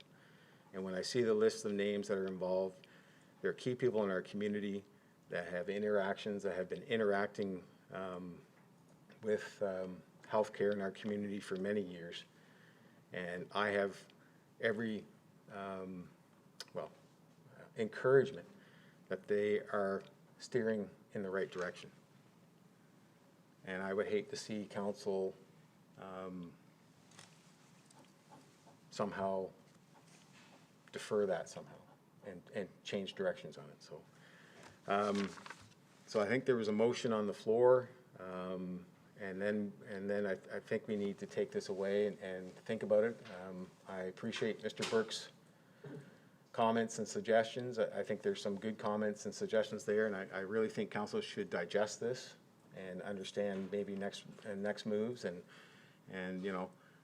after having a conversation, I'll go back to the ad hoc healthcare committee and say, okay, we're looking for clarity, council's looking for clarity. Specifically, what are you looking at in regards to, what do you mean by formalizing? What do you mean by a person, a liaison counselor being assigned? And then where are you on this public meeting? What role can we help in having that public meeting come about? And then having that conversation with the minister and seeing exactly what it is we could be doing further in regards to seeing our hours brought back to where they need to be. Anyway, I see Councillor Dietz has a comment to make. I see the screen flashing here. Yeah, thank you, Mr. Mayor. So I respect the explanations that have been given, but I'm actually not going to withdraw that motion, and the motion stands. We may have to modify it. And the reason for that is because asking for clarification from the committee isn't what I'm looking for. I'm looking for leadership. I'm looking for us being part of the discussions and part of deciding what the next steps are, not just listening. So that means that there's a bit more of a role for whoever's the council member and the mayor than just asking for clarification and asking for somebody else to make the decisions. So because this hospital, yes, it's regional, but it's ours in Sackville, because this touches us so much and touches everything we do, I would suggest, and I will stick with that motion, that we actually do officially send our mayor and the councillor to play a leadership role to move forward with, I called it a fight at some point. I'm not going to call it a fight because there's a lot of conversations and collaboration and compromise in there. But to ensure as we go forward that we play a role in establishing whatever committee we have, we play a role in moving a solution to our hospital troubles forward jointly with the players that we have in the region and in Sackville. Thank you. Mrs. Beal, do you have everything you need for that motion? No, I do not. Okay. Thank you, Your Worship. So if you could just, I guess, get clarity and Yes. we'll move from there. If I may, I would ask Councillor Dietz to please repeat what she would like in the motion with just the motion itself. So myself and Becky can get it word for word and maybe just, take a little bit of time when you're saying it. We just want to make sure we have your words correct. Thank you. So we have the beginning though, correct? Sorry, excuse me, may I, Your Worship? I move that in light of our current threat to our hospital. Go ahead, Beck.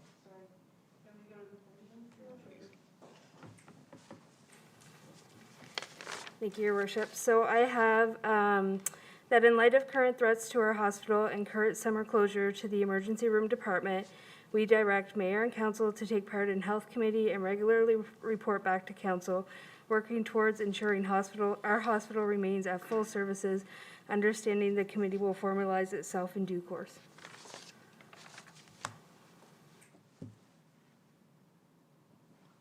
How's that sound, Councillor Dietz? Are you happy with that? Yep. Do I have a seconder to the motion? I'll second that, Your Worship. Councillor Tower seconds the motion. Any question? Councillor Evans. Yeah, we have been, I think it should incorporate the fact that we've been asked, if I'm not mistaken, by the committee to provide representation. It doesn't need to be particularly elaborate. The answer, to me. Actually, the committee asked us to formalize them and then provide Yeah, I think we've already decided that we're not doing the formalizing. That's, it doesn't even make sense. We'd have to kick people off anyway. The motion is that we provide two members, and everybody's in agreement, and we were in agreement half an hour ago, so I'm all in favor of saying this. I appreciate what the CAO said. I don't like making motions on the fly, but this is timely, and the spirit is they want representation from council. Council wants to give it, get her done. Mr. Burke? Thank you, Your Worship. So, just so everyone's clear, can we have the motion read one last time? Because I don't think we've formally appointed any particular councillor. No, and we can do that later. All we're doing is saying we're going to appoint a councillor. as long as that's clear amongst the members of council, that there'll be his worship and one other member.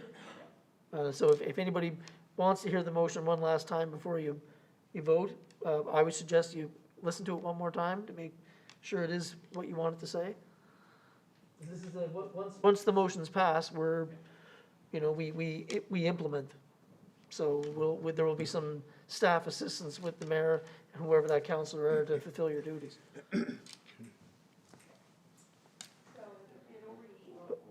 Sorry, Mike. Okay.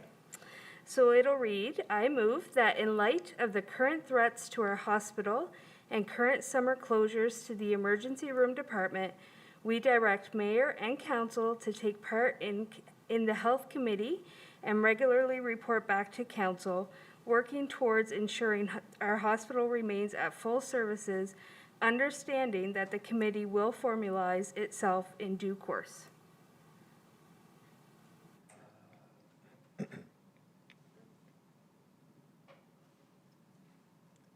Councillor Evans. I don't want to drag this out. I don't know what that last segment means. This committee, it's nothing to do with us. We can't formalize it unless we make it a committee of council, and nobody here has expressed any interest in doing that. Can we drop that last segment? Pardon? Ask Councillor Dietz. Well, no, doesn't matter. It's on the table. It's up to us to decide whether we want to change it. So it would be a motion to strike that last thing. Mr. Burke? To amend the motion to strike that last part, unless someone can speak to it and explain what it means. Just so everyone's clear, we formalize things by a committee of council. I'd use the Mayor's Roundtable on Climate Change as an example. That was a pilot project that the mayor threw together with the support of a motion of council to do that. There was no concrete terms of reference developed. It was solely to try and move some initiatives along. That's one way in which we do things. A committee of council, which is what I would say that the formal way to incorporate a structure into our organization, is fundamentally different. It's part of our procedures and order of council bylaw, which we have a process to go through to actually change that. So as long as everyone's clear with what we mean as a municipality by formalizing, there's only really two options. Pledging support by the council directing the mayor and another councillor to be involved. That's not really formalizing anything. That's, in my opinion, providing support. Yeah, that's why. Councillor Evans? And that's why I suggest dropping that thing, because I haven't heard anyone indicate that they're interested in formalizing this. The mayor can create an advisory committee on his own, right? But a committee of council is something that's very clear. So I don't know what they mean by formalizing this, and I'm not interested in doing what I think they might mean. And I haven't heard anyone else say that. So I'm making a motion to amend the motion to drop that last sentence unless someone can speak to it and say, we want to keep it in there. I think it's obvious, more than half an hour ago, what we wanted to do. And I think we should just do that. And this may involve committing ourselves to do something we don't know what it is. I'm not interested in voting for that. I want to vote for the motion to say, yes, we'll send representation to the existing committee. Yes, please. Third time's a charm. Yep. All right, one more time. I move that in light of I just wanted to make sure the mic was on. Current threats to our hospital and the current summer closure to the emergency room department, we direct mayor and one councillor to take part in the health committee and regularly report back to council, working towards ensuring our hospital remains at full services. Councillor Dietz, are you happy with that? Yep, I was going to say friendly motion, so it's fine. Perfect. And is the seconder Councillor Tower? Yes, I'll accept that. Perfect. So I'm going to call for the question. All those in favor? Aye. Contrary reminded? Motion is carried. Thank you very much.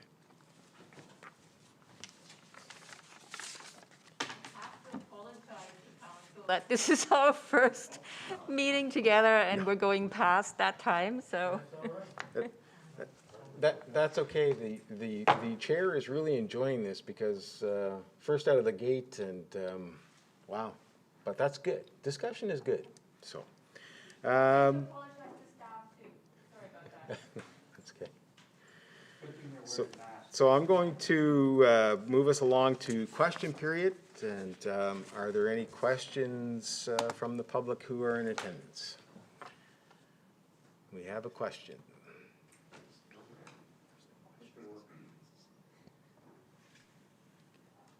Mr. Warwick. Yes, hello. Thank you, and congratulations, everyone, on your election. There is a meeting this Thursday, I understand, with 2 ministers from the government, including the health minister. And I'm wondering if I can get a commitment from the mayor tonight to talk to me or the media, some local media, either me or Erica, after that meeting so that we can do a story on it, either a Thursday or Friday. I'll commit to speaking to you and then I'll share with you what I'm able to share with you at that time. But I will be speaking to council and advising them first of the outcome. So does that mean that I'll be able to write a story for Friday? I suggest sending me a note and indicating to me a deadline or some options for your interview, and I will get back to you and let you know my availability to speak with you. To be able to do a story Friday, because I know of no other story in this town at the moment that is of more public interest. And what can tend to happen in cases like this is information gets shared internally with council and I don't find out about it or Erica doesn't find out about it and therefore the public don't know. As I indicated, Mr. Warwick, please send me an email with some options in regards to when you would be available for that interview, and I will find the option that best fits my availability as well. Another question that after all you've been through tonight may seem minor, but it's not minor to me. I need clarification on the dog tag issue. If I understood correctly, Mr. Beal was saying that letters will be going out, I think in July, to those who have not renewed their dog tags with a ticket attached. And if that's the case, I'm wondering how that is determined. Let me tell you my story. My dog died last summer. I received a letter from the town on May 21st. I won't say it was a threatening letter, but it was a very stern letter threatening me with a $100 fine. I assumed I did not need to renew the dog tag because the dog had died, and I didn't particularly want to go there because, as you know, pets can become like members of the family.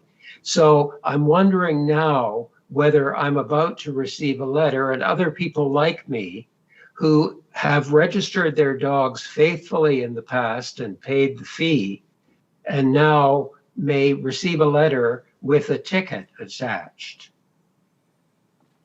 Mr. Beal, would you be able to answer that question for Mr. Warwick? Yes, thank you, Your Worship, Mr. Warwick. So initial letters, so this year, 2 years ago, we began this process, so we've kind of adjusted it accordingly. So initial letters have gone out, and that was about a month ago. So if you had not received an initial letter, just indicating that you had previously registered a dog and that we would like you to re-register your dog, but if your animal has deceased, please reach out to us. So if individuals did not receive that letter, they would not receive a second letter that will come out later on in July. So we did it in 2 processes this year versus 1 as we've done in the past. And our goal is to take the necessary animals off the list that are no longer members of the household, and then work with the remaining ones. In the past, we've also given those that have been issued a ticket 14 days to come in and see us, and we would void the ticket. So our ultimate goal is to ensure that all animals are registered, that rabies vaccinations have taken place for the safety and welfare of our citizens, and so that is the goal of the registration. It's not about issuing tickets, but if need be, that is the last step. And like I said, we have instituted a more, I guess, softer letter, I guess, to answer your question, and instituted that, sent that out about a month ago, and those individuals have been reaching out to us over the last month. And then in July we will review and look at what is left. Thank you, Mr. Beal. Because now you're on record, and now the onus is on you to prove or to show or to state that you no longer have that pet. When I received that letter, it was not a very happy letter for me, given the how I feel about the whole situation. And I do feel that the town, which is not always the most sensitive in the way it's administered, I feel that the town is being rather harsh here and demanding. And I don't think I should be in the position, as someone who always registers a dog, of having to phone you or go there and say, I no longer have the dog. Thank you, Mr. Wark. Do you have another question for No, staff or council? No, I don't. Thank you. That's fine. Thank you very much. Okay. Erica Butler, please. Hi, folks. Sorry to burden you with a question at this late hour.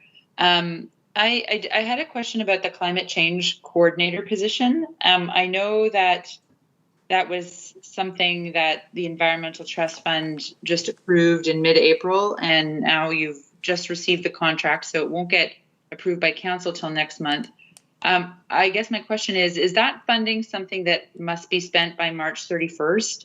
And how will the delays in sort of getting that out affect the position in terms of the length of the time that the person will be able to actually work? Is it something that needs to be done by March 31st, I guess, is sort of the big question. And yeah. Ms. Miller, would you like to answer that, please? Through the chair, I apologize, I don't have those documents in front of me, but we have the deadline for signing the contract is August 31st, so we do have some time before we finalize that. But I apologize, I don't have the date in front of me as to when the funding has to be spent. Would you be able to gather that information for Ms. Butler with that information, absolutely. Thank you very much. All right, thanks very much. And just in terms of the mayor's roundtable, I noticed for the advisory committees, you didn't appoint someone to the new sort of advisory committee that's being formalized coming out of them.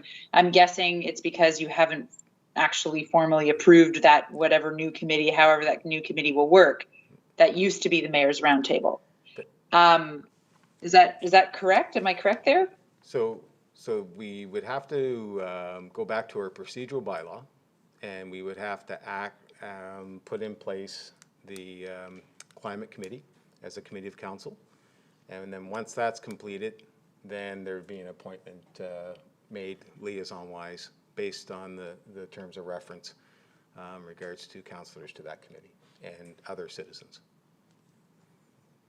All right, and we're close to that happening. I gathered from tonight's discussion. I think Ms. Miller might have referred to that is close to being able to happen. The formalizing of the new committee. From my understanding from Ms. Miller, and correct me if I'm wrong, is that the roundtable has kind of been put on hold that there's been a draft of terms of reference that is being worked on right now. And now that we've kind of got back into having our liaisons in the particular portfolios, the work will start again in regards to next steps in revising the terms of reference or looking at those, and then going down through the process from there in regards to formalizing the advisory committee through the procedures bylaw. Okay. And so the Mayor's Roundtable on Climate Change was never a formalized committee of council. It was sort of its own special thing that was just given a name and resources, basically, and I guess very loose terms. Is that the sort of history of the Mayor's Roundtable? Yeah, as Councillor Evans alluded to earlier, the mayor can put in place an advisory committee. And so that's what took place here. There was no real terms of reference around that advisory committee. They started down the process. Council had, this was Council's direction in regards to the request to declare a climate emergency. Council brought a resolution forward, and one of the parts of that resolution was the Mayor's Roundtable on climate change, and then it went from there. There was outreach to the community, and I think their membership was up to 28 people. I think consistently there's been, what, about 10, how many, 10 to 15? Yeah, 10 to 15 that have been participating since then. And then the last task that they've brought forward is that they've been asked to look at and help, that staff brought to them, is the terms of reference for a permanent committee of council. So I guess there is a precedent, or there is a mechanism for this kind of ad hoc, not completely formalized committee. But I guess the mayor would need to form that. That's your prerogative, not sort of a motion of council. Usually, advisory committees can be formed by the mayor, and it goes back to the fact if council wants to look into having a formal committee of council, depending on what it is. Then again, you have to go back. If it's going to be formal, then it has to go back into the procedural bylaw and be added through the bylaw. If council is looking to get advice and on a particular subject matter or area, and they would like the mayor to start the process or staff to start the process of an advisory committee, it doesn't just necessarily have to come from the mayor. So if there is an interest in anything along those lines, then that can take place. But to make it kind of a responsible to council, then it has to be formalized into the procedural bylaw. Do I have that right, Mr. Burke? Okay. I'm sorry. I feel like I'm not quite understanding something. Was the Mayor's Roundtable on Climate Change a formal committee of council? No. It was an advisory committee to council. Okay. I feel like we're using the term advisory committee, which I understand to be a formal term. Okay. So the Mayor's Roundtable on Climate Change was created and worked as an ad hoc committee, but had representation from the mayor and was and then sort of loose terms of reference, but it was associated with council somehow, or the mayor. Yeah, go ahead, Mr. Burke.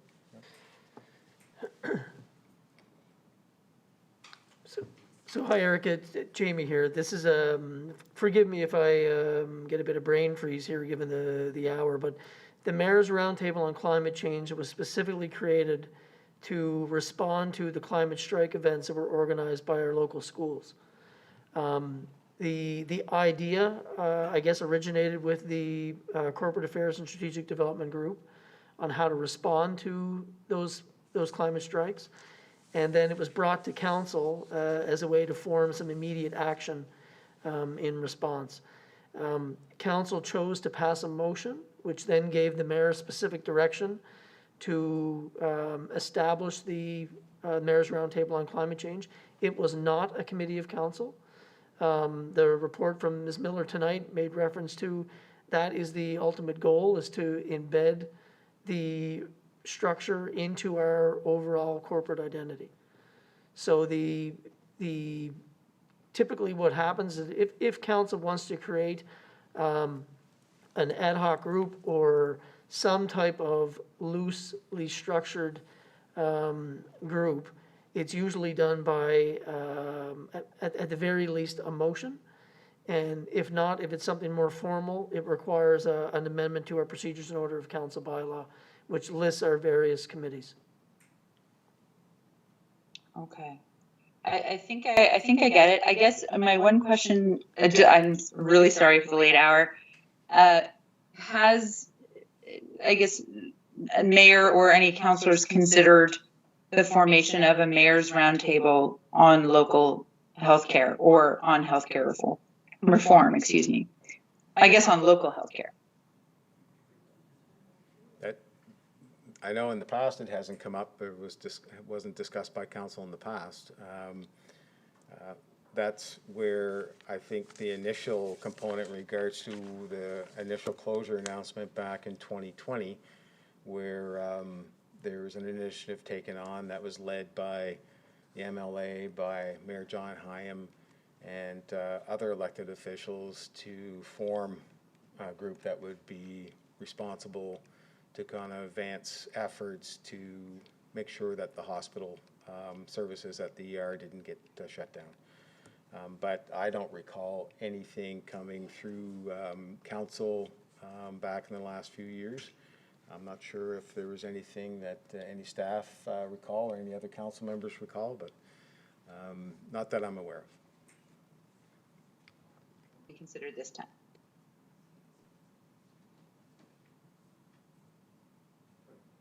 Either. No. Okay. Okay. We didn't hear what you said, Erica. There's a delay when it comes through, so. I see. I just said, and so that's also not being considered this time. Well, I think you heard from the discussion tonight what the direction is from council in regards to healthcare. And so we're going to take that route. We have things lined up accordingly, and we'll continue to roll ahead with support in regards to this ad hoc committee, and we'll see where it goes from there.